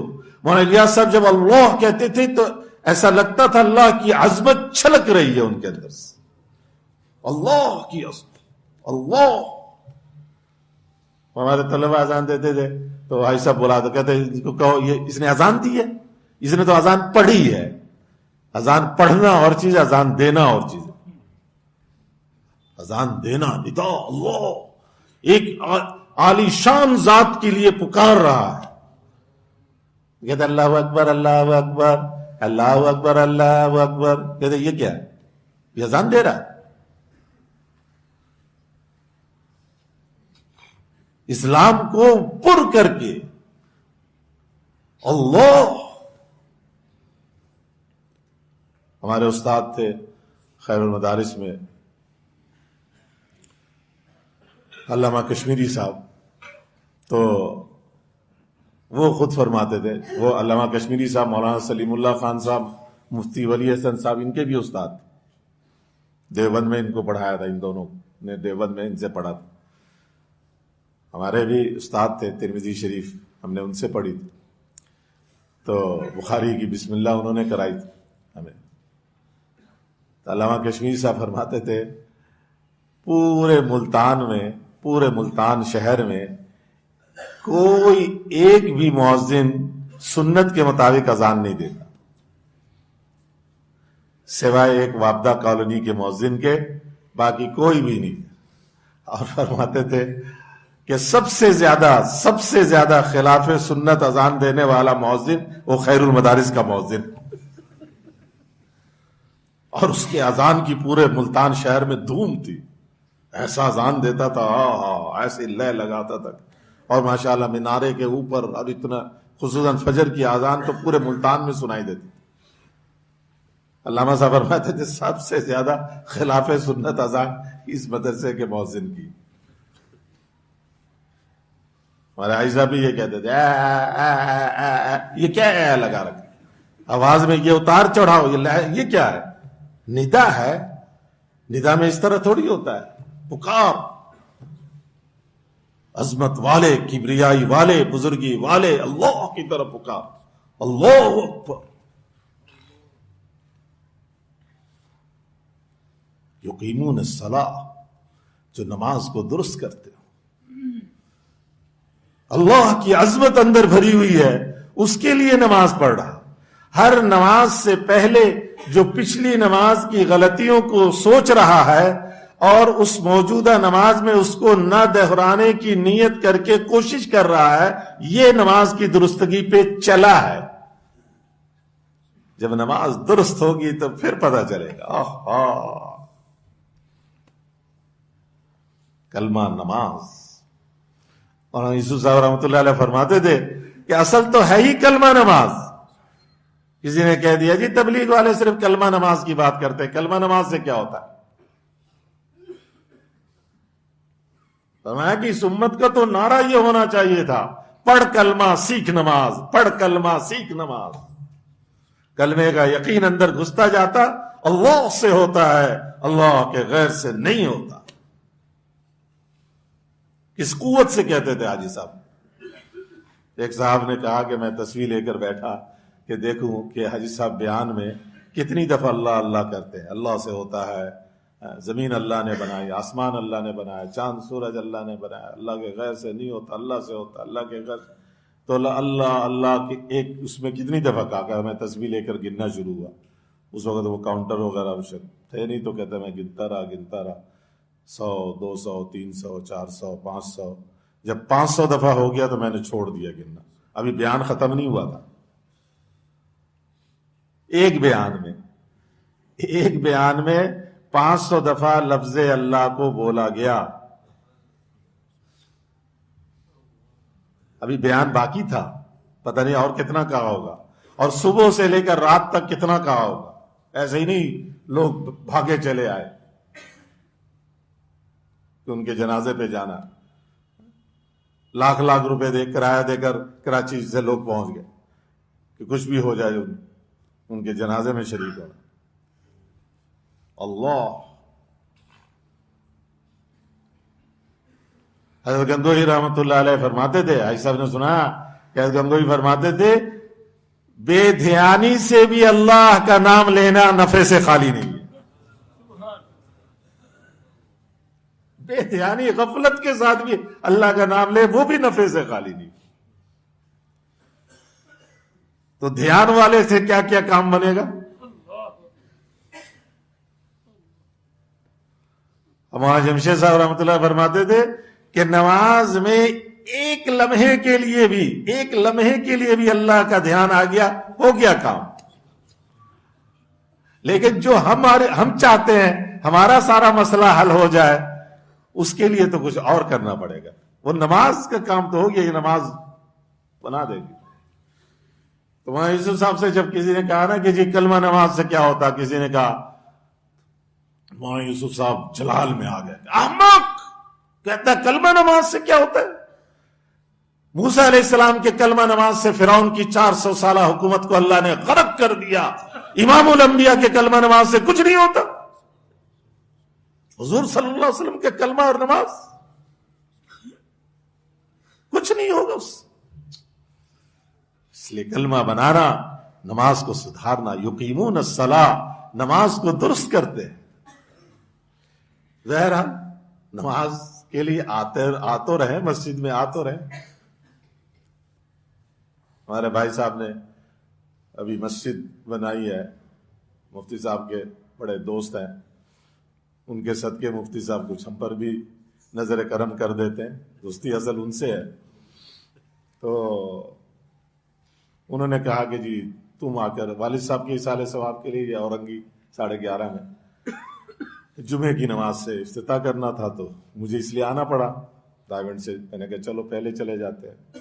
تو میں نے وہاں جو محلے کے نمازی تھے، میں نے کہا کہ مجھے صرف اتنا بتا دو، وہ گلی ہے 2 گلی پیچھے، وہ جمعہ بازار لگا ہوا تھا. میں نے کہا اس 2 گلی پیچھے ایک چیز جو ہے تمہاری، آپ ایک چیز بیچ رہے ہیں، وہ 1 روپے میں بک رہی ہے. 1 روپے میں. 2 گلی چھوڑ کر ادھر آگے آ گئے، 2 گلی اس طرف آئے، وہی چیز 25 روپے میں آپ کی بک رہی ہے. تو آپ کہاں پہ بیچو گے؟ اس 2 گلی پیچھے جہاں 1 روپے میں بکی، یا 2 گلی آگے جہاں 25 روپے میں بک رہی؟ میں نے کہا جی جہاں 25 میں بک رہی وہاں بیچیں گے. میں نے کہا اگر کوئی کہا کہ نہیں میں تو 1 ہی روپے نفع لینا چاہوں گا، لوگ اس کو کیا کہیں گے؟ کہیں گے ہلا ہوا ہے بیچارہ. وہی 2 گلی آگے جا کر 25 مل رہا، 24 زیادہ مل رہا، صرف 2 گلی آگے جا کر. آئی سمجھ میں بات یا نہیں آئی؟ بھائی 2 گلی پیچھے تیرا گھر ہے، وہاں تو نماز پڑھ رہا 1 نماز، 2 گلی چھوڑ کر یہاں مسجد میں آ کے پڑھ رہا تو 25 نماز. تو کہہ رہا نہیں میں گھر میں ہی نماز پڑھ لوں، یعنی 1 پر ہی خوش ہوئے جا رہا، 1 نماز پر ہی خوش ہوئے جا رہا، اور 25 کو چھوڑے جا رہا. تو اس کو کیوں نہیں کہتے یہ پھرا ہوا دماغ سے بیچارہ، اس کو مینٹل ہاسپٹل لے چلو کہ 25 کا فائدہ چھوڑ رہا صرف 2 گلی کے فاصلے سے. 2 گلی کے بعد مسجد ہے. اور اس سے اونچی بات یہ طلباء جو ہیں یہ زیادہ سمجھیں گے. پتہ نہیں آپ کے یہاں منطق ہے ابھی یا نکال دی؟ الحمدللہ آج کل یہ بھی ایک چل رہا کہ جی منطق کو نکال دو. نتیجہ جو ہے وہ ارذل کے تابع ہوتا ہے. مشہور ہے یہ، عام لوگ بھی سمجھتے ہیں. مثلا آپ کے پاس 1 بالٹی دودھ ہے، اس میں 2 چمچ پیشاب کے ڈال دو، کوئی لے گا وہ دودھ؟ حالانکہ پیشاب تو 2 چمچ ہے، دودھ تو پاک تو بالٹی ہے۔ ساری چیزوں میں یہی ہے، تھوڑی سی بھی ناپاکی گندگی آ جائے تو وہ قابل قبول نہیں ہوتی۔ لیکن نماز کے کیا کہنے، مسجد کی نماز کے کیا کہنے۔ 100 آدمی نمازی ہیں اور ان 100 میں سے 99 کی نماز ہے پھسپھسی، ایک کی نماز ہے بڑھیا، اس 99 کی نماز 99 کو اس بڑھیا کے اعتبار سے ملے گا۔ یہ ہے جماعت میں مسجد میں آنے کا۔ جو سب سے بڑھیا نمازی ہے اس کے حساب سے سارے گھٹیوں کو بھی اسی کے حساب سے ملے گا، جو بالکل برعکس ہے عام قاعدے کے اعتبار سے، کہ یہاں نتیجہ نماز میں نتیجہ اعلیٰ کے تابع ہے، ارذل کے تابع نہیں، ارذل کے تابع نہیں ہے۔ اس لیے حضرت رائے پوری، پتہ نہیں آپ لوگوں نے نام سنا یا نہیں، حاجی صاحب کے پیر و مرشد تھے مولانا عبد القادر رائے پوری رحمۃ اللہ علیہ۔ وہ جب آتے تھے تو مولانا زکریا صاحب جن کی کتاب ہے فضائل اعمال، وہ نماز میں 10 منٹ جتنا بھی، انہوں نے کہا جب تک حضرت رائے پوری تیار ہو کے نہیں آ جائیں گے اس وقت تک نماز نہیں کھڑی ہوگی۔ جب حضرت رائے پوری تیار ہو کے آتے تھے پھر نماز کھڑی کرتے تھے کہ ہم سب کی نماز اب حضرت رائے پوری کی نماز کے حساب میں تولا جائے گا۔ یہاں ٹن کی نماز ہوتی ہے، کوئی آئے گا ٹن ہو گیا کھڑی کر دو یار، اور وہ جو بابے 2-4 ہوتے ہیں نا ان کو جو ہے وہ گرمی امام کے سارا غصہ امام پہ نکالتے ہیں، امام صاحب امام صاحب یہ نہیں دیکھتے کہ ایک اللہ والا بڑھیا نمازی ہمارے میں شامل ہو جائے گا، ایک عالم دین شامل ہو جائے گا، ایک متقی بشرع شریعت سنت پہ چلنے والا اگر وہ شامل ہو جائے گا تو ہماری نماز اعلیٰ اس حساب سے ہمیں ملے گا، اس کی کوئی تمنا نہیں۔ اس لیے کہ یقیمون الصلاۃ، نماز درست کرنے کی تمنا نہیں، نماز کو درست کرنا۔ وَمِمَّا رَزَقْنَاهُمْ يُنْفِقُونَ، تیسری صفت، الَّذِينَ يُؤْمِنُونَ بِالْغَيْبِ وَيُقِيمُونَ الصَّلَاةَ وَمِمَّا رَزَقْنَاهُمْ يُنْفِقُونَ، جو کچھ ہم نے دیا ہے، جو کچھ ہم نے دیا ہے اس کو خرچ کرتے ہیں، کس لیے؟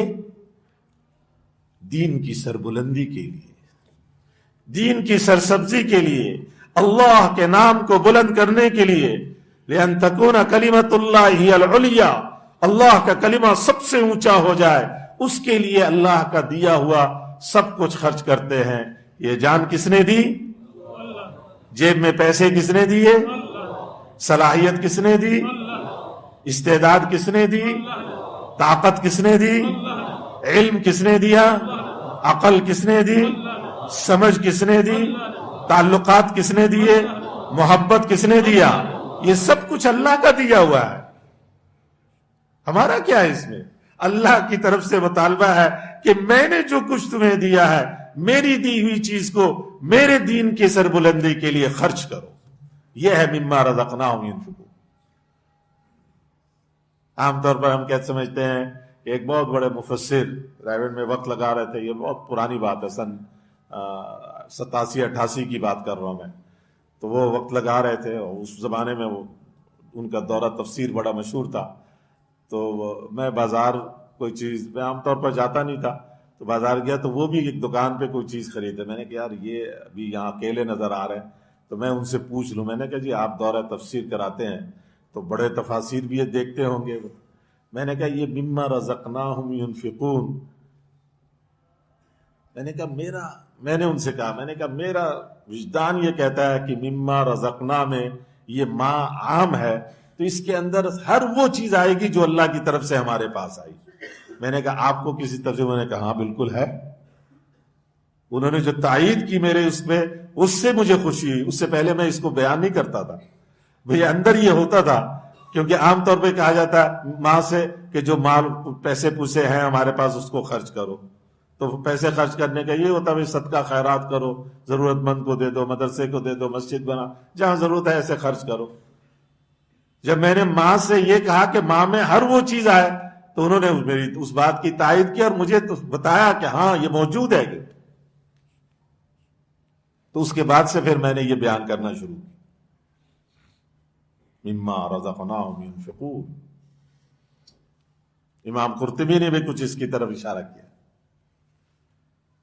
اس میں ہم کمزور ہیں۔ ایمان بالغیب میں تو کچھ نہ کچھ ہے، اقامت صلاۃ میں بھی چلو درستگی نہیں، لیکن پڑھ تو رہے نا، لیکن مما رزقناہم ينفقون اس میں معاملہ بڑا کمزور ہے۔ اب کہو گے یہ تبلیغی مولوی ہے رائیونڈی، اب اس نے اپنا سودا بیچنا ہے، دیکھو کہاں لے آیا میں پھر گھر۔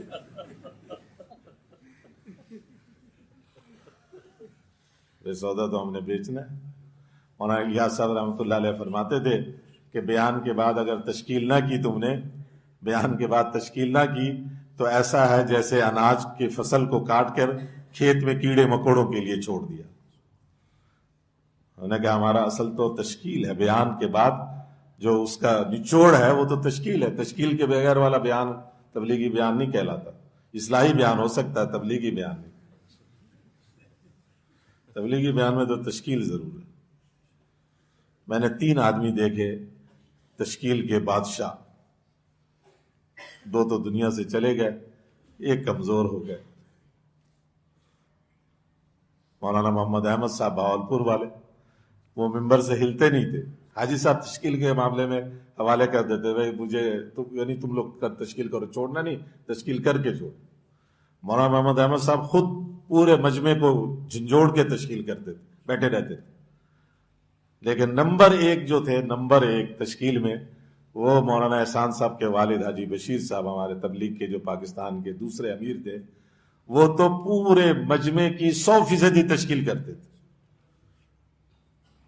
ایک عنوان لیا، تشکیل کیا، ان کو الگ کر دیا، دوسرا باقی آگے کرتے جاتے تھے، کرتے جاتے۔ آخر میں جو رہ گئے آخری درجے کی تشکیل، وہ جو 2 4 10 سامنے رہ گئے، ان کی بھی کسی نہ کسی درجے میں تشکیل۔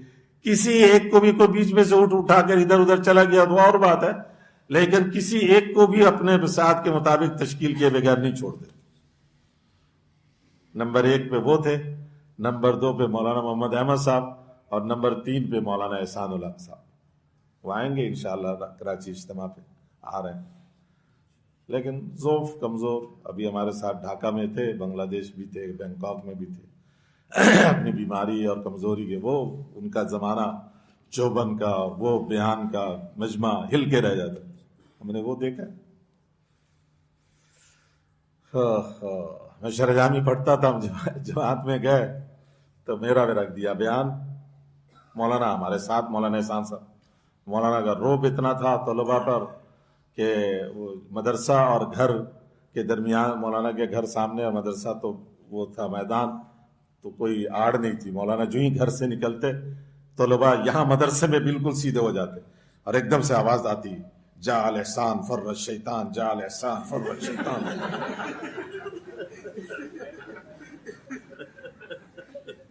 جو غیر طلباء ہیں ان کو ترجمہ کر دیتا، احسان آیا شیطان بھاگا، احسان آیا شیطان بھاگا۔ طلباء ایک دم سے نا آہستہ آواز کہ سب سن لیں، سب کوئی، سب کو طلباء کو یہ یقین تھا، خیال نہیں، یہ یقین تھا کہ مولانا کی نگاہ اتنی تیز ہے کہ وہ گھر سے وہیں سے یوں دیکھ لے کے بتا دیں گے کون کس طرح بیٹھا ہوا تھا اور کیا کر رہا تھا۔ اس لیے سب ایک دم نظریں نیچے ہو جاتی تھی اور کوئی اوپر نہیں دیکھتا تھا، اور آواز یوں طلباء میں بیچ میں آواز چلتی تھی، جا الاحسان فر الشیطان، احسان آیا شیطان بھاگا۔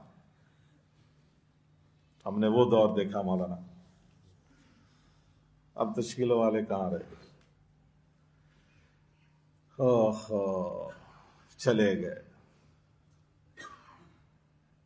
ہم جیسے رہ گئے۔ اصل ان کے کیے ہوئے کے پھل کھانے والے رہ گئے۔ اس لیے آپ سب سے یہ درخواست ہے کہ ہم نیت کریں، عزم کریں کہ انشاءاللہ تقوی کے اس منزل میں محنت کر کے، کوشش کر کے ایمان بالغیب کو بھی پختہ کریں گے، نماز کو درست کرنے کی بھی کوشش کریں گے، اور اللہ نے جو کچھ دیا ہے، جان، مال، سمجھ، علم، عقل، فہم، استعداد، طاقت، قوت، صلاحیت، تعلقات، معرفت، محبت، ان سب کو اللہ کے دین کو دنیا میں عام کرنے کے لیے صرف کریں گے۔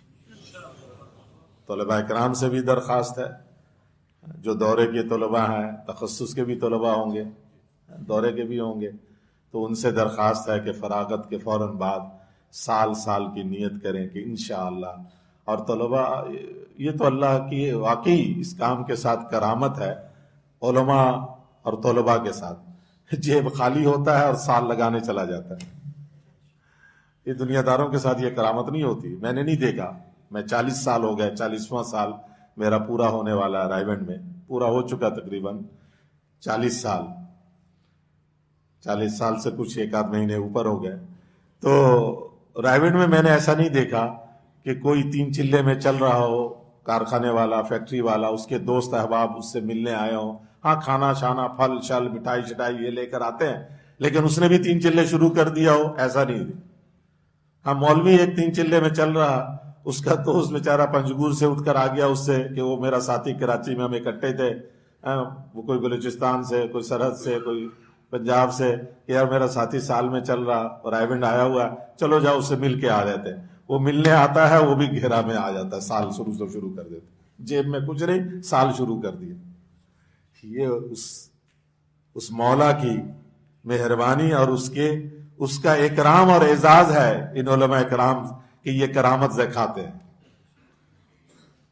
تو مال سے نہیں ہوتا، قبولیت سے ہوتا ہے، قابلیت سے نہیں، عند اللہ قبول ہو جائے۔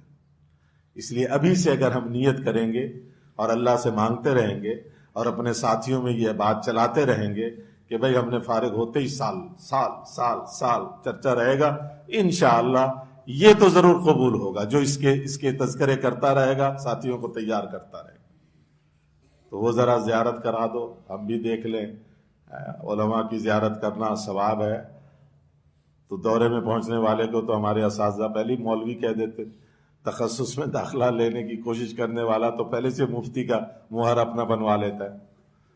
اگرچہ مجھے اس میں تھوڑا سا وہ ہے، لیکن میں ابھی سب لوگ بیٹھے ہوئے ہیں اس لیے یہاں نہیں بات کرتا۔ بہرحال ذرا زیارت کرا دو بھائی، دورے والے اور تخصص والے، جو جنہوں نے نیت کی ہے کہ انشاءاللہ ہم فراغت کے بعد سال کے لیے، ماشاءاللہ تخصص اور دورے والے، ماشاءاللہ ماشاءاللہ ماشاءاللہ ماشاءاللہ، اور بھی ہوں گے پیچھے بھی ہے ماشاءاللہ، سوچ کے کھڑے ہو۔ کچھ وہ ہوں گے نا جو ملنے جائیں گے ساتھی کو تو پھر سال شروع کر دیں گے، ایسے بھی ہوں گے، تو کرامت تو ظاہر ہوتی رہنی چاہیے۔ تشریف رکھے، اللہ انتہائی قبول فرمائے، آپ لوگوں کا نکلنا آسان فرمائے۔ باقی جو طلباء عزیزان ہیں ان سے درخواست ہے کہ جتنی چھٹیاں ہیں ان چھٹیوں میں کم از کم 40 دن تو اللہ کے راستے میں پھرنے کے لیے، 40 دن اللہ کے راستے کے لیے۔ مجھے ذاتی طور پر کچھ چیزوں سے اختلاف ہے، یہ میرا ذاتی ہے، یہ تفردات چلتے رہتے ہیں، لیکن میں کسی کو مجبور نہیں کرتا، لیکن میں شکایت ضرور کرتا ہوں جب ان لوگوں سے ملتا ہوں، میرے ہم عمر ہی ہیں وہ لوگ، میں کہتا ہوں یار 10 مہینے تم نے ان کو صرف نحو کیوں نہیں پڑھایا کہ پھر دورہ صرف دورہ نحو کے لیے بلا لیا۔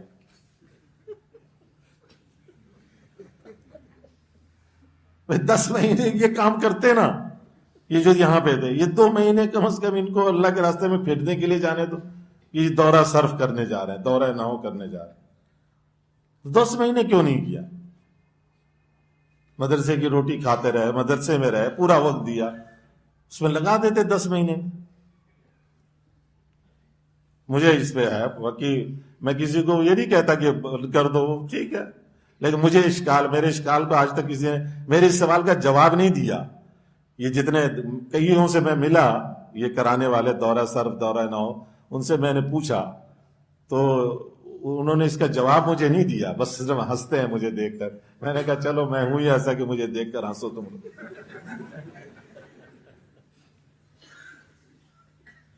میں ابھی بنگال گیا تھا نا، تو وہاں بنگلہ میں، مجھے بنگلہ زبان بھی آتی ہے، تو بنگلہ میں جب میں نے بات کی نا تو بنگالی ایک دم سے اللہ اکبر نعرہ تکبیر لگانا شروع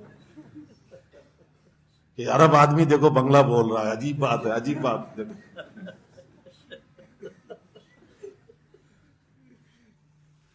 میرے بنگلہ سن کر وہ حیران ہوئے جا رہے تھے. میں نے کہا تکبیر شکبیر رہنے دو, میری بات جو ہے بنگلہ میں میں نے کہا میری بات سنو. تم طلباء تھے, مدارس کے طلباء ہی تھے, ان میں بات تھی اجتماع. جو مجمع میں بات کی وہ تو میں نے اردو میں کی, لیکن دینی مدارس کے طلباء میں جو بات تھی وہ بنگلہ میں کی. وہ اصل میں بھیڑ اتنی تھی کہ راستہ ہی نہیں تھا جانے کا. جو 5 منٹ کا راستہ تھا وہ ہم نے 40-45 منٹ میں طے کیا, جیسے رمی جمرہ کے لیے جا رہے ہیں ایسے. جناب بھرا ہوا طلباء کے بیچ میں سے گھس کے ممبر پہ پہنچے. تو جب ممبر پہ پہنچے تو ہمارے ساتھ ہندوستان کے ایک عالم تھے, انہوں نے کہا بیان. میں نے کہا نہیں بیان آپ کرو, میں آخر میں کوئی بات کروں گا. انہوں نے بات کی, بڑی اچھی بات کی. نماز کا تو نہیں مسئلہ کوئی, رائیونڈ کی طرح ہے نا, رائیونڈ کی طرح, ٹھیک ہے الحمدللہ. رائیونڈ کا مطلب ہے کہ کام ختم ہوگا پھر نماز پڑھی ہوگی. مفتی صاحب نے اجازت دے دی ہے تو یہ بات تو سنا دوں. باقیوں کے لیے تو اتنا نہیں, طلباء کے لیے میں نے کہا ساری باتیں تو میں نے سب کے لیے کی, طلباء کے لیے کوئی خصوصی بات بھی ہونی چاہیے, اس لیے میں سنا رہا ہوں. تو جب انہوں نے بات کر لی تو میں نے مائک لیا. میں نے کہا میں 2 بات بنگلہ میں آپ سے کرنا چاہتا ہوں. আমি 2টা কথা বাংলায় বলতে চাই আপনাদের সঙ্গে. বাংলা میں نے ان سے کہا, بڑے وہ ہوئے, تکبیر لگائی. میں نے کہا تکبیرের ضرورت نہیں, تکبیر مت کہو, আমার কথাটা شنو, میری بات سنو تم لوگ. اب وہ جو میری جو بنگالی ہے وہ کتابی بنگالی ہے, جو کتاب میں لکھی ہوئی ہے نا اس طریقے, شائستگی شستگی. وہ جو بولتے ہیں وہ ایسی بولتے ہیں جیسے بعض علاقوں والے. ایک جگہ ہے چاٹاگام, چٹاگرام اس کو کہتے ہیں بنگلہ میں, چاٹگام. ہمارے یہ ابن عباس میں ہے نا مولوی بلال صاحب, مولوی ہلال, یہ وہاں رہے پہلے اس علاقے میں. اس کے ساتھ ہی ایک بہت خوبصورت جگہ ہے سیاحت گاہ, تفریح گاہ, کاکس بازار. جیسے ہمارے یہاں مری ہے تو ایسے ہی وہاں ہے وہ کاکس بازار. وہ جگہ, وہ جو کاکس بازار کے لوگ بنگالی بولتے ہیں, تو ہمارے ایک بزرگ ہیں وہاں مرکز میں. تو میں ان کے پاس ایک دفعہ پرانی بات گیا تو باپ بیٹا آپس میں بات کر رہے تھے. تو میں ڈر گیا. میں نے کہا یہ لگتا میرے آنے کی وجہ سے ان کی لڑائی شروع ہو گئی.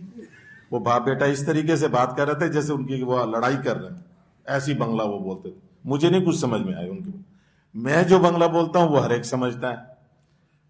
تو ایسے ہی جیسے ہمارے بنو کا پشتو ہے, وزیرستان کا پشتو ہے, بنے کر دیں گے یہ بنو والے, ہر واؤ کو یا سے بدل دیتے ہیں.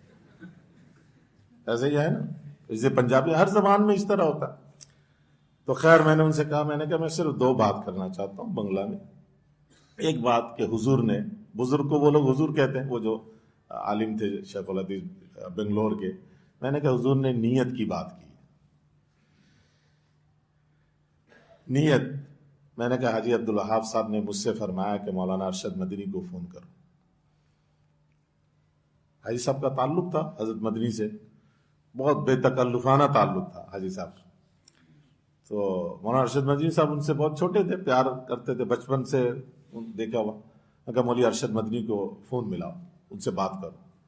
اور مولوی شاہد کو فون کرو. مولوی شاہد سہارنپور والے مولانا زکریا صاحب کے نواسے, ان کی بیٹی کے بیٹے.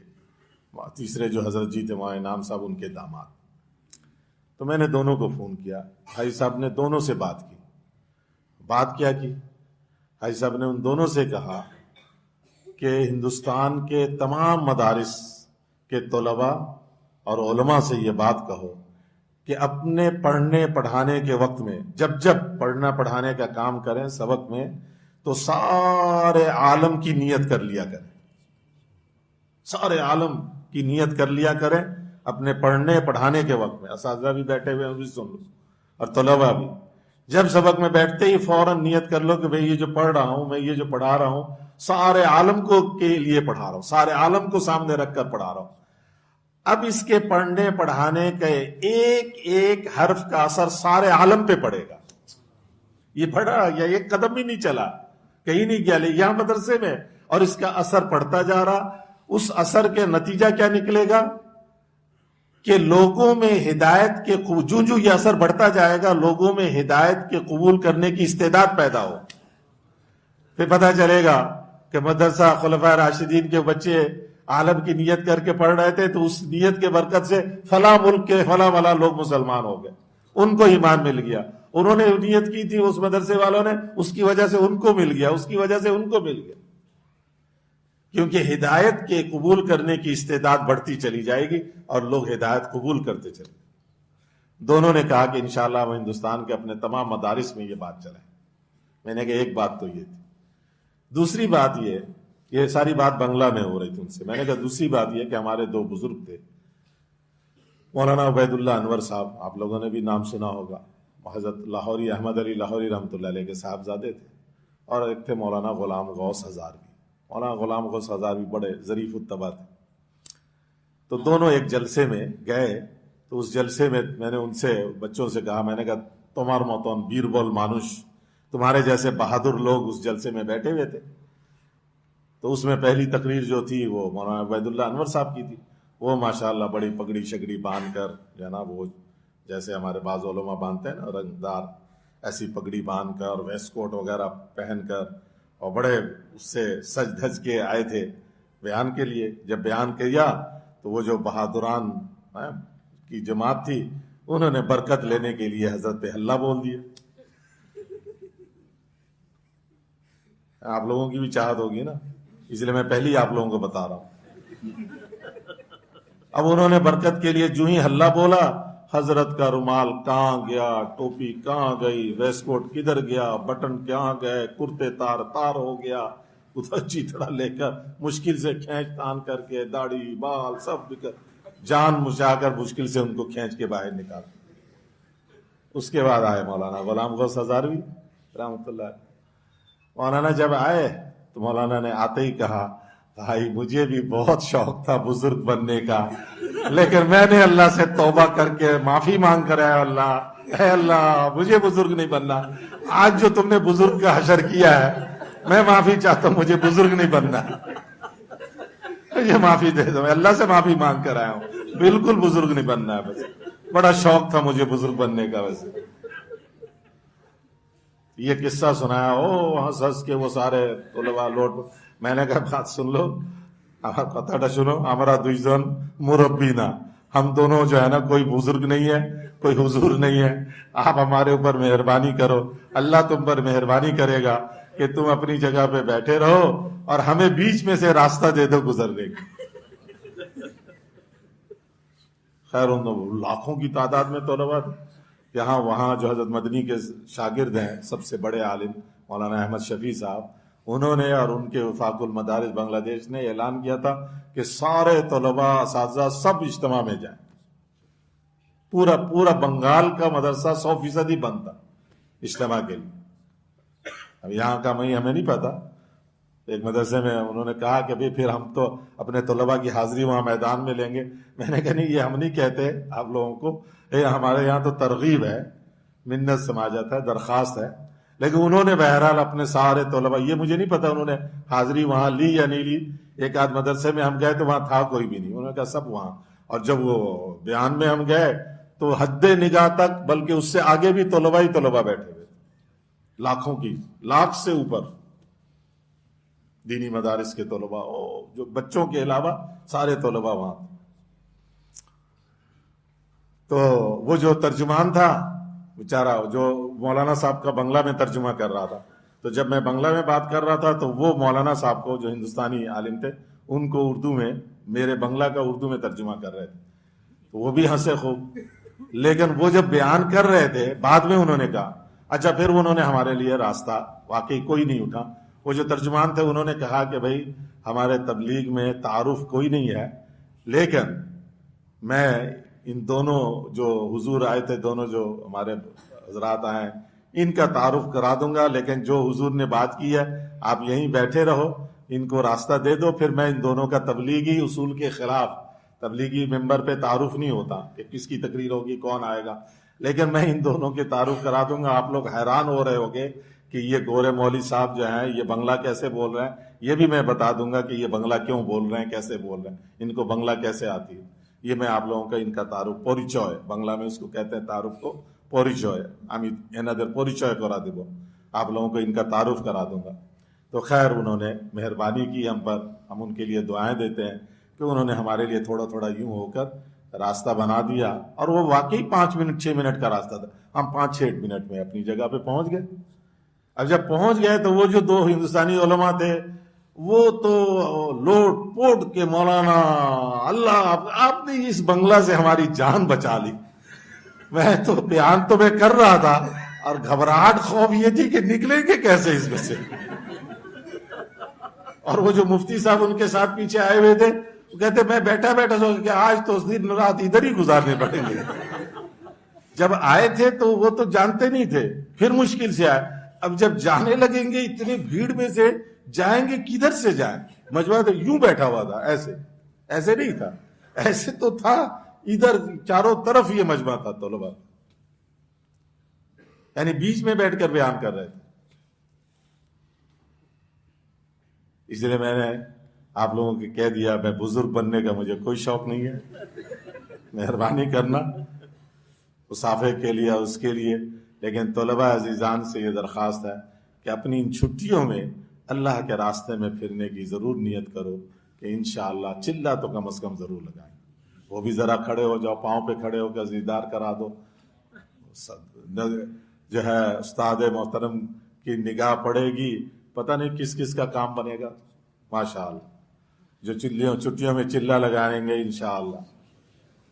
پیسے کی طرف نگاہ نہ کرنا کہ پیسے ہے یا نہیں ہے، جس کے آپ مہمان ہو نا وہ میزبان آپ سے زیادہ آپ کی فکر میں ہے، اللہ رسول کے مہمان ہیں، ماشاءاللہ ماشاءاللہ ماشاءاللہ ماشاءاللہ، اوپر بھی بیٹھے ہوئے ہیں، ٹھیک، اللہ قبول فرمائے۔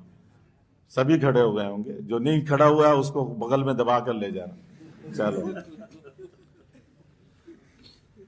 باقی جو دوسرے حضرات ہیں ان سے درخواست ہے کہ وہ جن کے 4 مہینے لگے ہوئے ہیں الحمدللہ، جن کے نہیں لگے ہوئے ہیں وہ 4 مہینے کی نیت کریں۔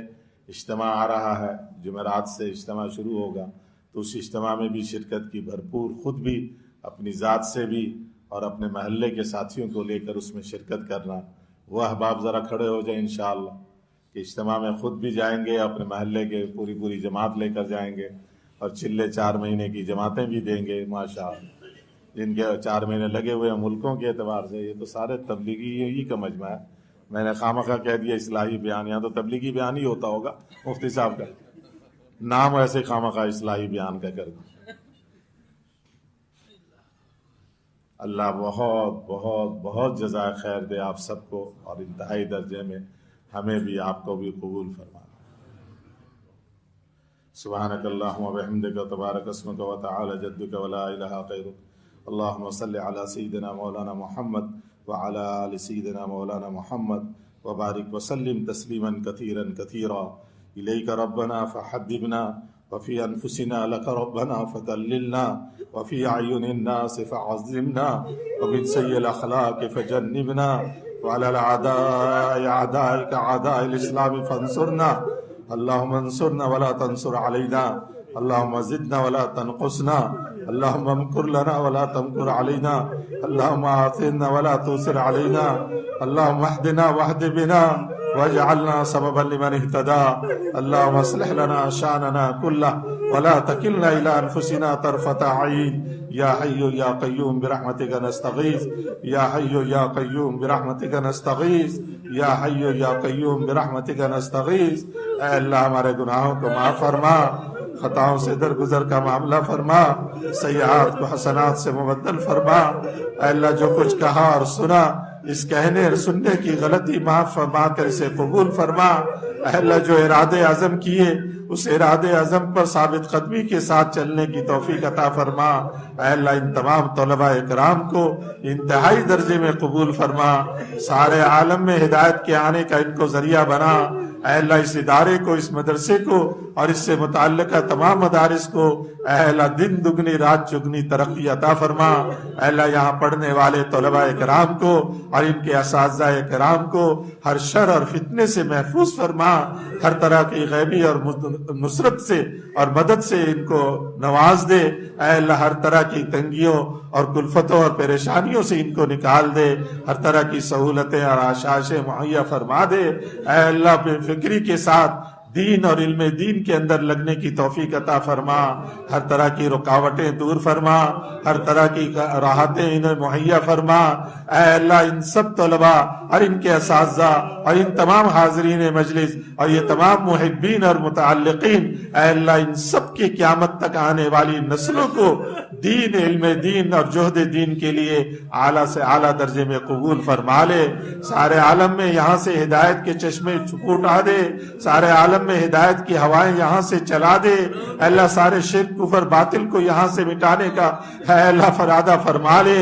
اے اللہ اس ادارے کے ذریعے سے سارے عالم میں ہدایت کی ہوا چلا کر سارے کفر اور شرک کو مٹا دے، سارے باطل فکر کو مٹا دے، باطل خیالات اور سوچ کو صاف کر دے۔ اے اللہ حق کو دنیا میں غالب فرما، اے اللہ باطل کو دنیا سے مٹا دے، اے اللہ حق کو دنیا میں غالب فرما، اپنے کلمہ کو بلند فرما، اپنے حبیب صلی اللہ علیہ وسلم کی محبت ہم سب کو عطا فرما۔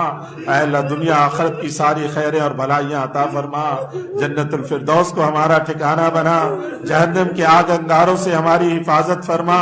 اے اللہ قبر حشر کی سختی سے حفاظت فرما۔ اے اللہ جنت کی نعمتوں سے ہمیں نواز دے۔ اے اللہ تو ہمیں بھی قبول فرما، ہم سے محبت رکھنے والے تمام لوگوں کو قبول فرما۔ اے اللہ جو ہم سے عداوت، بغض، کینہ، حسد رکھتے ہیں انہیں بھی معاف فرما کر انہیں بھی قبول فرما لے۔ اے اللہ کسی کو محروم نہ فرما، ساری انسانیت کے دلوں کے رخ کو اپنی ذات عالی کی طرف پھیر دے۔ اے اللہ ساری انسانیت کو دوزخ سے بچا لے۔ اے اللہ یہ انسانیت آپ کا کنبہ ہے، آپ کے کنبے کے لیے آپ سے بھیک مانگتے ہیں۔ اے اللہ اپنے کنبے کو جنت میں پہنچا، دوزخ سے بچا، امت مسلمہ کو دوبارہ سے اس محنت پہ کھڑا فرما جس کی ذریعے سے ہدایت کی ہوائیں آپ چلاتے ہیں۔ اے اللہ تو ہمارا بن جا، ہمیں اپنا بنا لے۔ اے اللہ ہماری دعاؤں کو اپنے فضل و کرم سے قبول فرما، ہمارے بیماروں کو شفائے کاملہ اور عاجلہ عطا فرما، قرض داروں کی قرضوں کی ادائیگی میں سہولت فرما، بے اولادوں کو نیک اور صالح اولاد عطا فرما، جن کو تو نے اولادیں دی ہیں انہیں نیک اور صالح بنا دے۔ اے اللہ جتنے مسلمان اپنے بچوں اور بچیوں کے رشتے کے لیے پریشان ہیں، غیب سے ان کے لیے نیک رشتوں کا بندوبست فرما۔ اللہم انا نسألک من خیر ما سألک من نبیک حبیبک محمد صلی اللہ علیہ وسلم ونعوذ بک من شر ما استعاذک من نبیک حبیبک محمد صلی اللہ علیہ وسلم وانت المستعان وعلیک البلاغ ولا